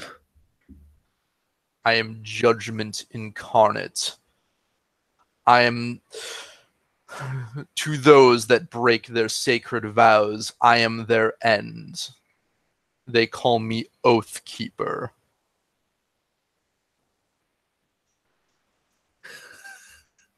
And you've come here to pass judgment on me, huh? I am genuinely surprised he hasn't heard of him. Being Yeah. a monster hunter. I was kind of hoping he'd be like, "Oh fuck, he caught up." These guys are kind of unrepentant. Yeah, an order that once vowed to protect those in need, and now it's exploit them for their own gain. Indeed, your sins weigh heavy. He looks past you at the now blazing van, looks over at Orr, then back at you, and goes, "Well, guess the wages of sin have got to involve death at some point, don't they? Fuck it." And he'll pull another revolver from inside his coat pocket, pushes it underneath his chin, and pulls the trigger. And opens his head up all over the tarmac. Well, such is the way he has chosen to go. I guess that is one form of repentance. You get the feeling he was doing that mostly to deny you the satisfaction. Well, And the end is the same. the swarm does not care for that and will use his body for food. You know, It drags it up the chute too. it will, I'm gonna say, it's, if you eat the bodies that have been created, it will definitely, something has happened, but it will definitely make it less clear exactly what has happened. Exactly. So that body will be pulled up the chute too. And Helsing, are we doing anything with the old man who got almost sliced in half? Oh yeah. Oh, I must have stepped away during that. That one's already gone. That's fair enough. I think all things considered, this is about as discreet as we could have possibly been. The van explodes.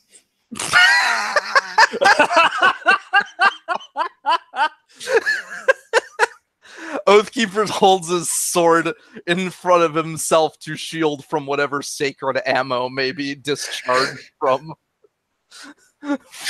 The grub with Orr is delighted at their plan. Happy 4th of July. Also, he expends a rage to heal the damage he took earlier. Nope, that's fair enough. Yeah, burn that off. Right, so we can kind of pull back from this, I suppose, and probably wind it down for a session. Probably. I look at my phone. Have I gotten any more cheeky texts? I will say this hasn't taken quite long enough to actually constitute another hour passing, but the text message is still on there of 5 hours. There is also with a winky face. There is also the matter of there are still a couple of guys from the gang who are standing there looking at you in absolute fucking slack-jawed horror. Two guys are holding each other and pressed up against a wall. Another one is sort of hiding underneath a car. There's flames, there's huge insects, there's a guy in armor with a bloody sword, there's a cultist. Yeah. Someone murdered Anthony Hopkins. It's all gone fucking crazy. You know what? Oathkeeper will turn to them and say, "Be true to the vows you make, lest one day I come for you too." And then he'll turn and begin walking away. Just imagine under his breath he goes, "I'm so fucking cool."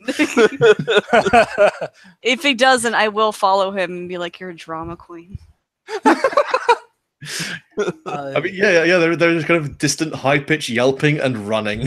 Can one of the grubs who's wearing a bow around it can it attempt to steer them in the right direction? Are you saying lead them upstairs to the penthouse? Yes. It will do a little flying dance in front of them. with a bow on it. God damn it. I don't have any hats available right now, else I would be wearing one. Oh, why do I put up with your bullshit? It's wonderful. Oh, yeah. I mean, if you don't mind me taking a touch of directorial control here, we can have like a long rolling shot of an Oathkeeper being led upstairs, being led like away from the like as the fire alarms start going off and the sprinklers start coming down. No, I was Sirens actually in the talking distance. about the other guys that were gonna No, flee. she was gonna lead the. Oh, the guy. I was gonna leave those two boys upstairs so that Oh, they could understand what's going on. I mean, they're kind of making their own way out of there pretty fucking fast anyway. So They're probably heading back to base anyway, Fair enough. to ground in some capacity. to surface level where there's less blood and fire. If they need escort by a flying grub wearing a bow around its body, then they have it. Yep, that's fair enough. One of them just kind of sees that and goes, I've got to lay off the PCP," and runs up the stairwell. Are you gonna send someone down? Because wasn't one of your dudes shot in the initial barrage? Oh, The guy probably needs medical attention. Yeah. That dude is super fucking dead. So when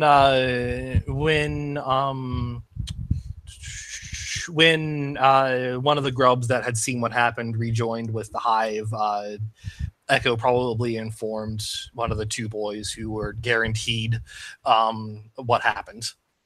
Like sadly, she seems upset by it. No, that's very. I mean, it's met with a sort of non-committal. I mean, it happens. But I mean, it's not like this is anything new. I mean, like multiple murders in the car park and someone setting fire to a van full of guns. Like that's kind of new. But yeah. I will ensure that this is something that does not happen with this colony any longer.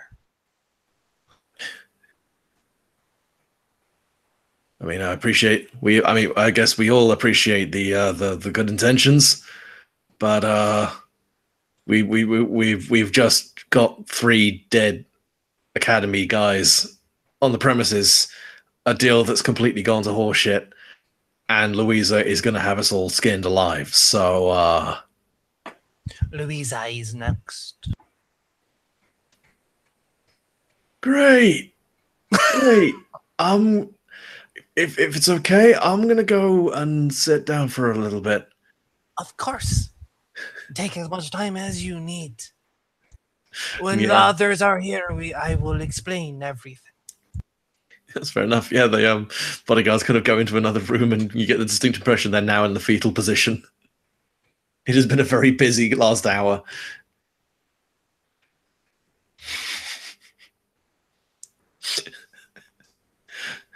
You watched the coronation, right? It's just like having a new queen. So yeah, so Aura and Oathkeeper, are you guys heading up to reunite with Echo?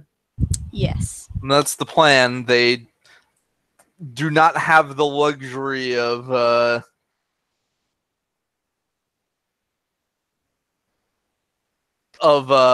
spending much time to rest following this.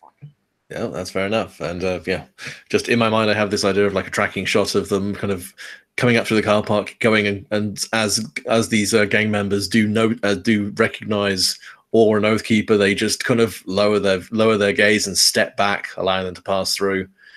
And as they ascend, we kind of see sirens in the distance closing in on the estate, fire and smoke starting to come out from underneath the car park. And as the fire engines begin to get into range and the crew starts spilling out and entering the car park proper, you arrive at the penthouse, where there are only a handful of people, quite senior looking, quite experienced looking guys, all looking distinctly nervous, distinctly shifty. But none of them offer any resistance and quite quickly move out of your way. One of the bodyguards who was with Dusty sort of nods inside and goes, "I think she's waiting for you." And within the apartment, there is a towel thrown over what remains of Dusty, who's still, I imagine in the process of probably being eaten. Yeah. Has he been moved from there, or has he just been kind Yes, of he's left? been moved from there. This is like in the bathtub. There is are there multiple bathrooms in this building? There's two. It's a couple of apartments not together, so there's a few bathrooms. So one of the bathrooms has been barred off from humans. There's just this distant grisly munching noise coming from within.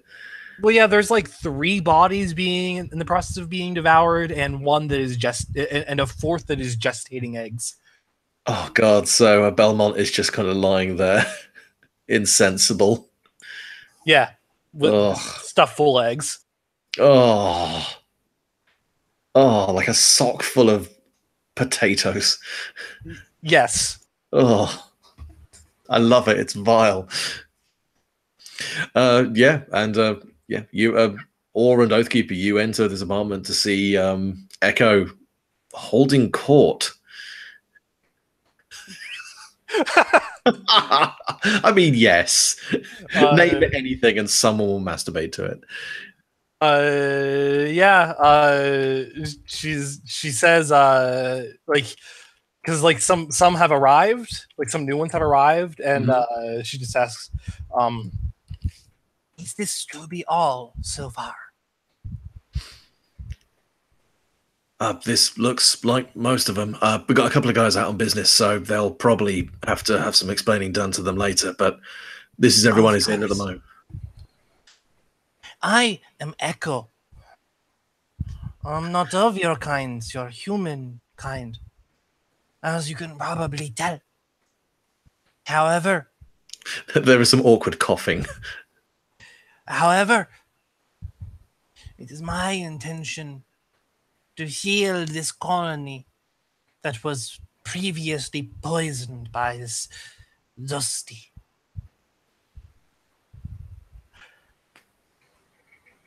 If you will have me, I will be your queen. It is a voluntary oath, but one that is not taken lightly. You have your time to consider.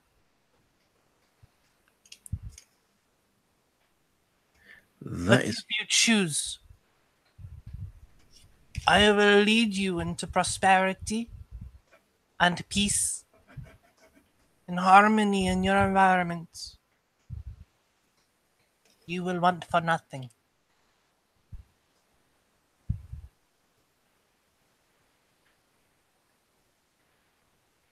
Should I roll charm?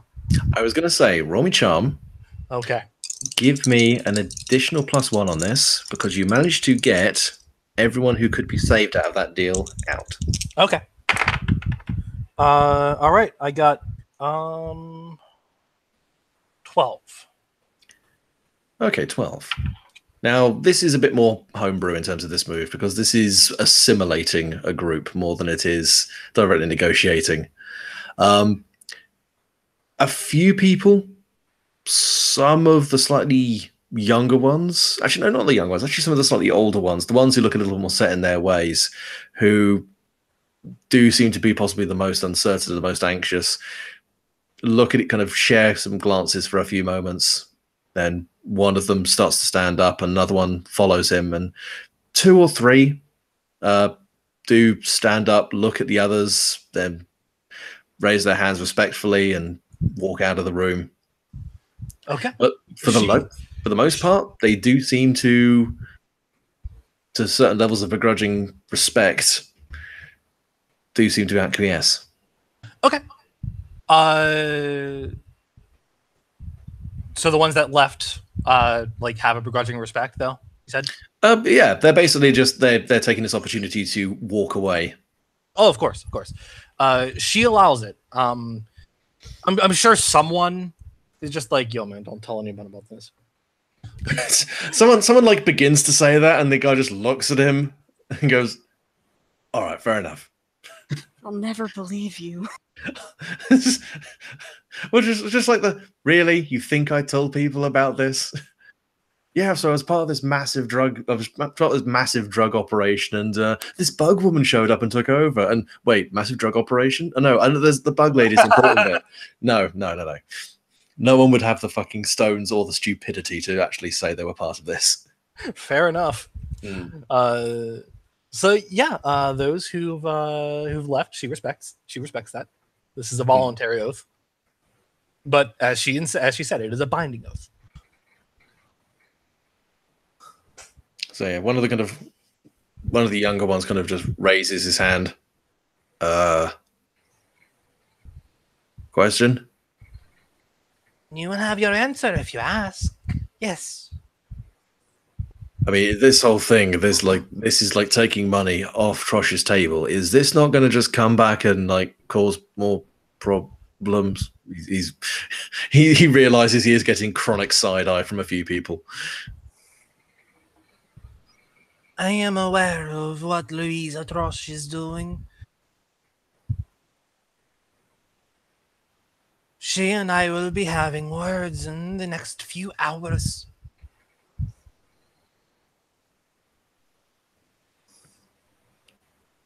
The safety of this colony can be assured. And so this is going to be something just between you and her. Like, not, he points to himself, like... No. You have nothing to fear of Louisa Trosh. He seems happy enough with that. Still uncertain because this is a person coming in and going, yeah, I'm going to kill your boss. It's going to be fine. And another one, slightly more weather-beaten and experienced looking, goes, and our operations, gigs run as usual. I will be informed, educated on what is happening. There may be changes, but your prosperity will be assured. Money, human currency must be made somehow. All right. I can live with that.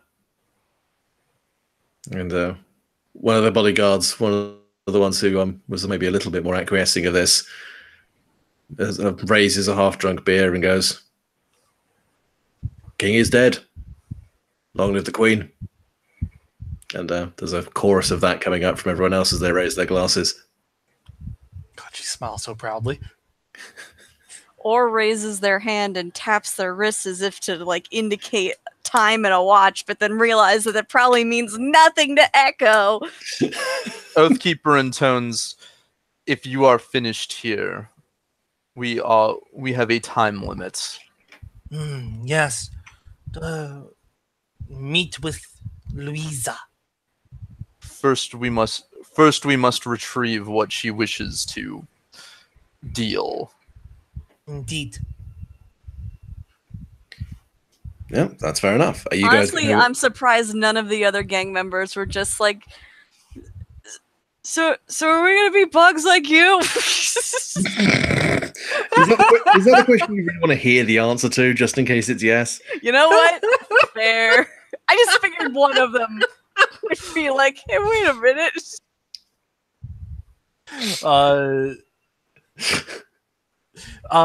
Yeah, and she says to all the rest, I will be returning soon. My friends and I must handle Louisa.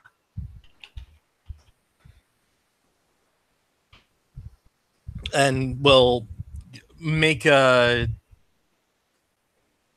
make a few requests of somebody as far as like tidying up a little bit, because she did make a little bit of a mess. She did smear some people. Well, one person. Yeah.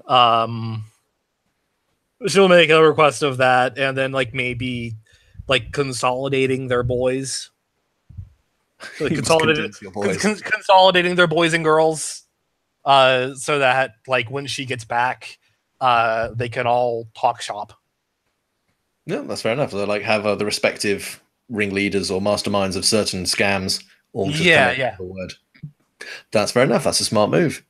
Yep, and then she will depart. And yeah, are we taking the meat taxi back to the underground? Meat cab, it's the cab that can eat you. That would seem to be the most efficient way to return. Efficient, yeah. Gross, yeah. Yeah. Midnight meat cab. Oh my god, that's a podcast name. The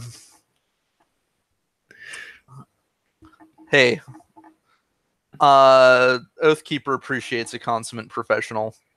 Yeah, that's fair. That's absolutely fair. Are you going to request cab fare from someone? Yeah, he will intone that he'll essentially mention that due to Atreyu's absence, they'll need to retrieve it from their destination, and will probably be needing his services again shortly. No, that's fair enough. Someone loans you 50 quid. Yeah. I assume someone will be like, hey, can you, yeah, here's some money, give your boss. Unless this guy takes ancient coins, then Oathkeeper has this covered. No, that's absolutely fair. Does he deal in ancient currency of difficult to determine origin? Depends on whether or not you want to try your luck on that. I mean, he'll ask.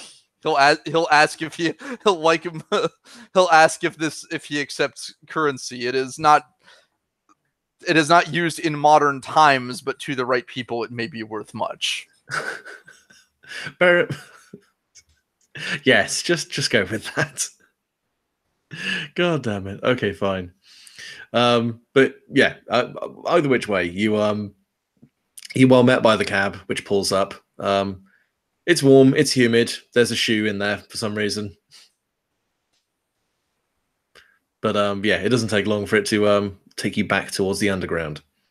When you arrive there and head back in through the surface entrance back down into the underground, you get the immediate feeling of agitation. The floor is scuffed and marked from numerous footfalls in various directions, and from down where the marketplace is, there's the sound of a couple of raised voices, and nearby the closing the fucking chat again.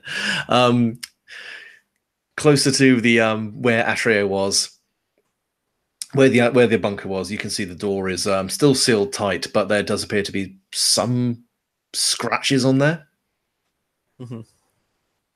But yeah, there is the place feels like something very sudden and something very emphatic has happened not too long ago. Indeed. Are you guys going to just go into the bunker and retrieve the document? Yeah. We might want to ask about what happened, because we'll probably have to face at some point the things that did this. Yeah, that's fair enough. You guys can go into the marketplace, and if you go in that way, you see that the way the marketplace is laid out, you have the throne with the old king still sitting in his usual position, his skeletal figure just reclining upon it. There are some of the remnants of some of the old stalls, but there is way less people than there were here previously. Dogface's burger stall is still manned by the mass of limbs himself. Nan's stall is over, but packed up and densely locked up in various strong boxes which have been bolted to the table. But the other kind of smaller stands, the kind of places where lesser wares and lesser trades were hawked, all seem to have been just tossed aside and abandoned. Well, Dogface has been the only one who's been willing to talk to us with any kind of pleasantness. So I'd say we ask him. Yeah, Dogface's money legs up to kind of carry his body back and forth, where he appears to be trying to clean up some kind of detritus, some shattered boxes. When he senses you, his lack of ocular organs does make it somewhat difficult, but you hear in your head, "Oh, Oh, you're back. Okay. Where the hell were you? We were dealing with something. What has happened? Well, clearly you're out of the loop. Everyone's gone. Gone. I was out just restocking. He gestures to a pile of freshly killed rats. And I heard a lot of talking going on up here. And when I came back, Nam was locking up for the night and everyone had gone. Willingly. I mean, they left in a hurry. I asked, and he points to the old king. He goes, and he just points west.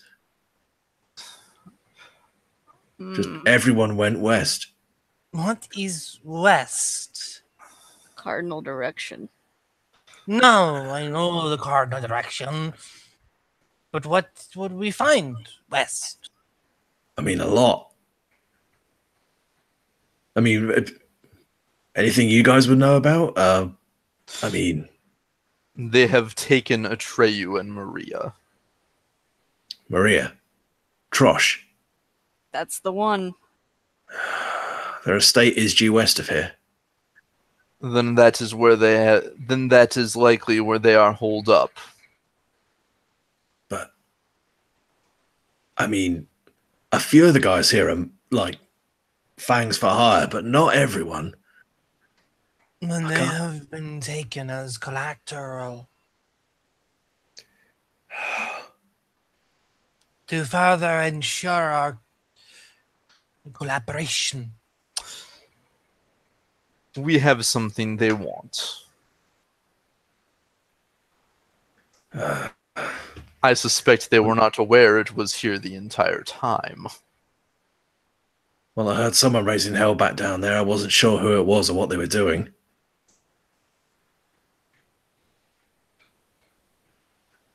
Some mad pixie girl decided to come down here and raise a bunch of hell. What?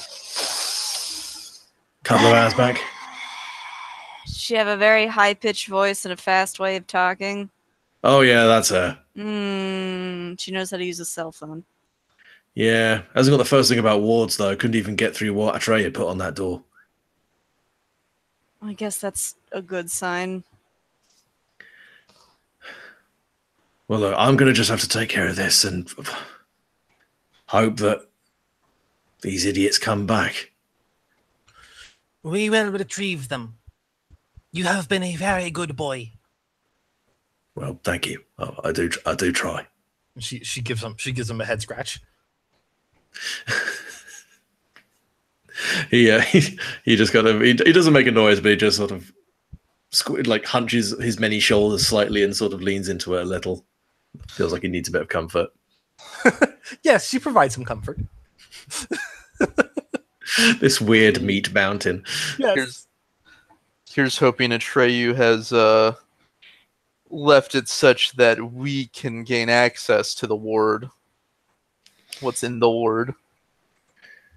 Yeah, well, you guys can return to the bunker. And yeah, on the door, there are some fairly crude and rough-looking sigils marked out in white paint. But each of you do see.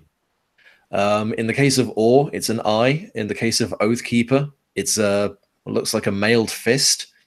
And in the case of Echo, it looks like a rather uncanny reproduction of one of her grubs. And as you walk towards it, each of them begins to just softly, almost phase forward in front of them, like it's a holographic projection in front. Feels like this is reacting to you as you come closer. So it would need all three of us. That's smart. He must have accounted for the idea that one of us could potentially be captured. It would be unlikely the enemy could acquire all three of us, though. So it seems. He also Very must have accounted intelligent. for the fact that we wouldn't leave each other. Yeah. Precisely how much of this is just you prescribing perceived intelligence onto Atreyu is entirely up to you. Yeah, for all we know, he was like, how do I make a seal? Well, I already have these guys bound, so I'll just do something with that, I guess. Recycling. No, that's fair. Oathkeeper will put his gauntleted fist up to the I guess projected image of it. Yeah, and there's a click from inside the door, and the mailed fist disappears from the seal. A little grub crawls out of Echo's forearm. She pets it, and it flies over to the crude image of a grub. Yeah, same again. The image fades, and the door clicks again. She kisses it on the top of its head, and it crawls back into her arm. Just imagine all just face plants into it. Honestly, yeah, I'm not taking off the mask. I'll just put my face against the wall. Yeah, you do that. The image fades and the door clicks and swings inwards. And yeah, the bunker is as it was left when you left, as it remained when you left. With one small distinction. You recall when you were first brought here, there was a cabinet that your relics, your sympathetic tokens, were kept in. It's here now. It's a squat, somewhat nicely decorated brown wooden cabinet, and the door is slightly ajar. And you can see within each of your items. And I will leave it there. Ooh, Nice. That's good. Yeah. Okay, I take back anything I said about Atreyu being smart. Oathkeeper's like, fuck that guy. Woo! He's putting it great. He's like, how do I lock these up? I'll make the people that they are intended to bind the only people that can open this door to them. It is flawless. Look, it's like when you remember to lock the front door and forget to lock the back door. Of course.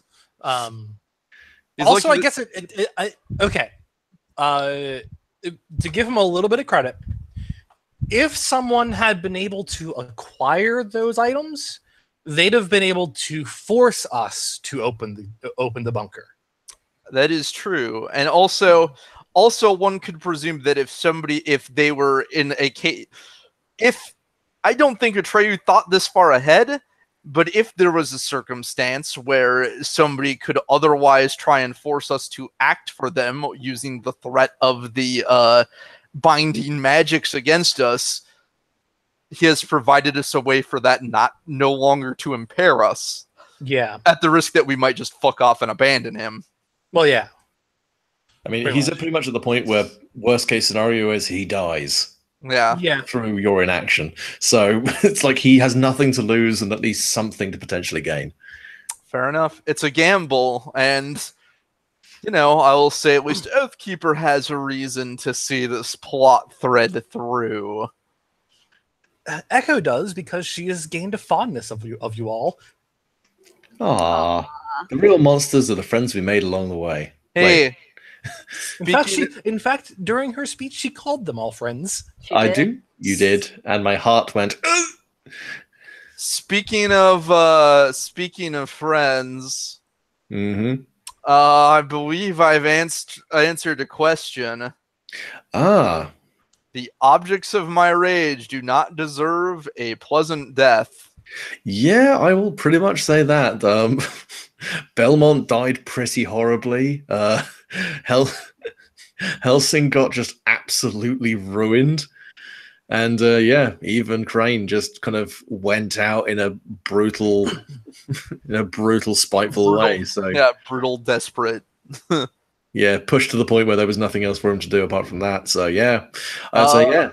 So if you want to roll for acting meaningfully on that, plus cold, that'll go well. Indeed. If I achieve my goal, add +1 to my roll. So yeah, I'd say that was a meaningful conclusion to that question. That will be a 7. No one's missed a roll, I think, the entire session. I did at the very beginning. Okay, now how much rage do you have left? 3. So you can cross off that answer, but you'll have to spend 2 rage to do it. All right. You sure? Yep, that's That fair seems enough. thematic. That seems thematically appropriate. Anyway, This catharsis you receive from a doing temporary catharsis for. And since I've done that, Yeah, I was going to say your images wise. I was going to say, they must know their sins. Definitely. good. I will mark that. That is now. Is it 3 that takes to lock it? I think it was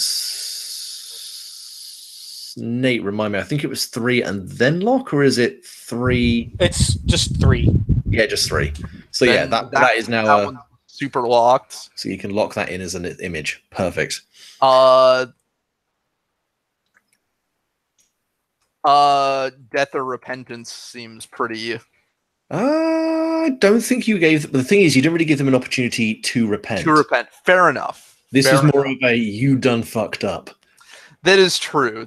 He was not inclined to give these people the chance to repent. He did not feel that. Hey, Zach. Yes. Sorry, I kind of forgot it was Sunday. So that present that we have for you, we might have to get it tomorrow. Is that gonna be okay? That's fine. There's no way I was gonna make a drive and as tired as I am today that far. So. Oh no, I would have had NATO drive, but Okay. Chris bought him an air conditioner. I mean, he owes him money. He has got to pay him back, but Okay, fair enough. Yes. Right. Do they close at 8 on Sunday? yeah, I forgot it was Sunday. I'm sorry. That's I was fine. like, yeah, we'll go at 9. We'll go after the game. It's fucking Sunday. Yeah. That's fine. I'll live for a night. Okay. I'll come down and cool off for a bit before going to bed so that my room cools off without my sweaty body in it. Okay. Sorry to interrupt. No, that's fine. That's fine. But yeah, okay. So I'll mark an XP. I crossed off one of my questions. I'm going to name.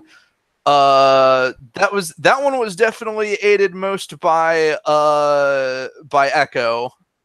So I hold one for Echo that I can spend to immediately show up where Echo is if she is in need.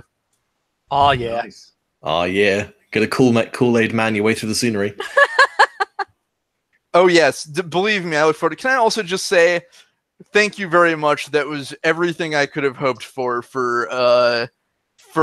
Oathkeeper showing up in force with his drive in play here.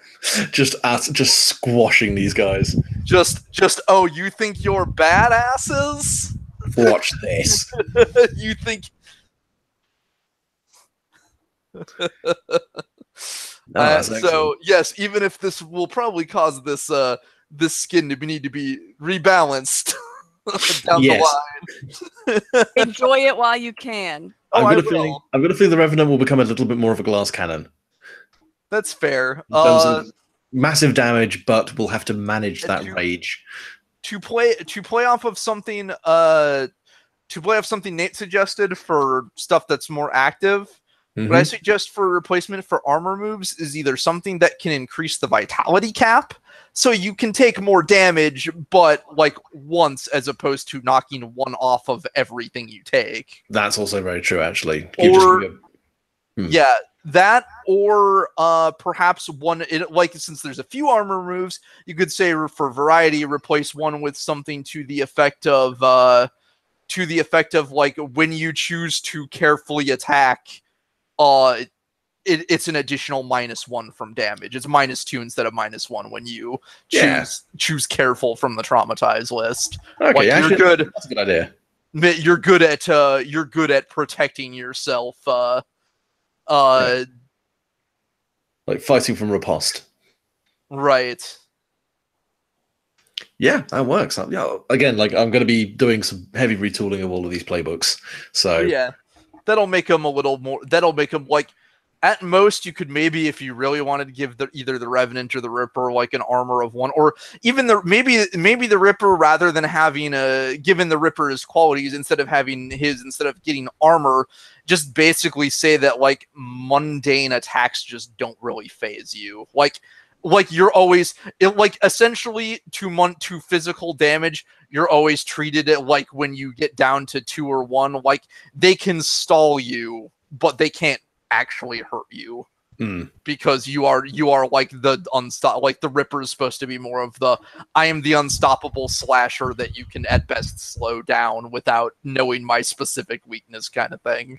Yeah. So you could do something like that. If that's too overpowered, then maybe give it a thing like you have a weakness and you have one mundane weakness and stuff other than that is like will not damage you, but anything that learns your mundane weakness will fuck you up. Yeah, that's also a good move. Maybe, and then like maybe the Revenant gets more health, which encourages them to manage their rage a bit more, since the rage can directly be spent to recover vitality. And then, I don't remember. Maybe the Swarm is good. I think is the Swarm the other one with an armor move. Not an armor move, but one of the details of the Swarm, like on group size. The Skin Taker. The Skin Taker has the other armor move. Well, the Swarm on group size, large and huge, they get additional armor.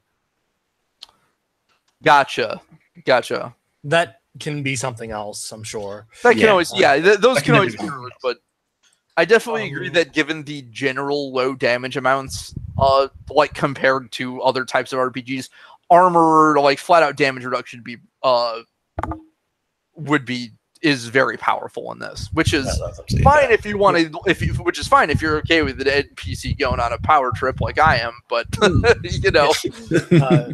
if like there's only one move in the game that gives you that, that's probably fine.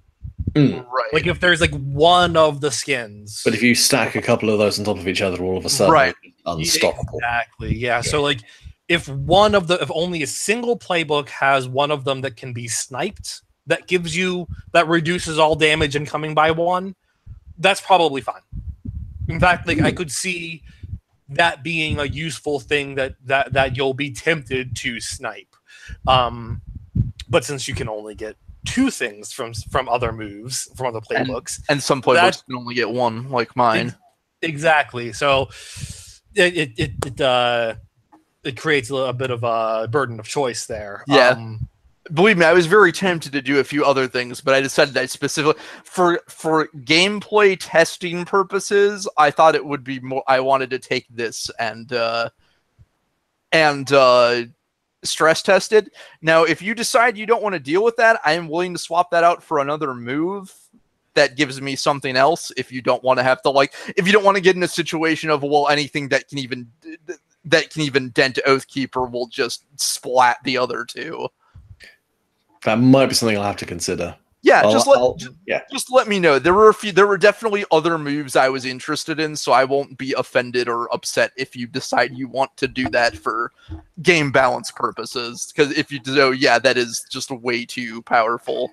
Yeah, I may have to go. I may consider that. If you want to pitch what kind of move you would take for that later, we can. I mean, I can tell you a couple of the others I had considered in its place. Well, in the just because we're still on recording here, so so while we're still on the recording, talking about the system itself, I would also suggest, adding a 4th thing to Controlled Chaos. Like adding a 4th other option, and maybe setting it that you add +1 to the roll rather than +2, because like one of the reasons that I was not, like, when it came to me using Controlled Chaos, I was consistently getting 12 or higher. I would have probably gotten 8 or 9 on a few of those, but I was rolling with a +4 bonus. That's fair, actually. That was probably a bit OP. Just overall, because I have a medium-sized Swarm giving me +1 Traumatize. I have Matriarch, which gives +1 to Controlled Chaos. And Controlled Chaos just gives a flat +2. So I think that needs a nerf. But while it needs a nerf, I think so do the consequences of it, if that makes sense. Because the only feasible way, now this might have been intentional, but the only feasible way to have controlled chaos be a desirable thing to roll for traumatize, for instance, which is most likely if you've taken crafty, then you're probably only using controlled chaos to hurt people. The only feasible way that is a desirable thing is if you actually have the Devour trait. Otherwise, you rack up so much damage so fast, which is why I was really hesitant to use it for the longest time. No, that's fair. Actually. Until I remembered, of course, that I fucking have Devour, and that legit kept me from going down to like 1 vitality. What do you mean when you say controlled chaos? I don't see where that is. Controlled chaos it's a reworked move. Ah, okay. It was originally exponential horror. Ah, okay. That's your new base. And it could change into something different. Hey, quick question. Quick answer. Do you guys still need me? Because I'm gonna go to the bathroom and get a drink of water. Well, do you want to do your end of session things first then? Okay. I'm just like chilling here, like. Sorry. You probably want to do your images and your desire. Quickly jump through those. Faith in the Godling did it. Mm-hmm. Nice. Definitely. I mean, I did stab a dude and take his blood, but I don't know if that's enough to appease my sleeping god. So I'm gonna take one. I'm gonna say one for Faith and nothing for. Yeah, I'd say 1 for Faith. You went in with the Batman gambit of, have you heard of our God and Saver Madness Baby? It's like Crazy Frog. The best thing about playing Or is that as long as I believe in my terrible madness nightmare god baby, I could just walk into any situation like, what up, bitches? turn the chair backwards, straddle it. Yeah. That's is that a kids. gun to my face? Here's God. Someone's in the kitchen with God. That's it. Yeah, cool. No, that's good. So yeah, marking XP. Did you Cool. possibly that makes my 5th XP. I can take a new move. Yay! Did you do anything that you would think of as a new image? No. Or do you already have 4? No, I only have 2. Don't worry. I've been talking to Luke, maybe possibly cooking up a new image. I don't know if it's time for it yet. That's fair.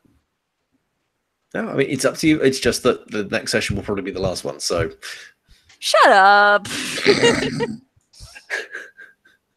This apartment block thing, I thought was only going to take 1 session. It's taken 3. It's fun. Yeah, like is that why you're pushing this to conclude? Luke, like we haven't really been enjoying this campaign. Yeah, we're having Come on, fun. man. I know. I just get really self-conscious about it. I wouldn't mind if you wrote another smaller game in this world. I'd play it. I mean, I don't get me wrong. I do miss the Warframe kids. I do love them. Same. But I'm very much enjoying this new thing, and I would like to continue. Likewise. Thank you. So think about it. Can I go now? Yes, go. I just Go really for have to free. pee. Okay. Thank you. Bye, guys. Bye. I'll be up in bed soon, Mando. Okay. Bye. Bye. I guess on the images. Yeah, I was going to say you have pounded these. Indomitable Queen. Yeah. You have overthrown a colony. Social Butterfly. I would say so, actually. Yeah, just in that you actually took it over by appealing to them. Yeah, that's exactly what I was going to say. It's like she gave them choice. You could. Well, you not only gave them choice, but you also successfully appealed to them. Like you could have just tried to take it over by force, or they could have all just left, and you'd have been like, oh well, unwilling slaves are not great. Yeah. And protective of her young for creating more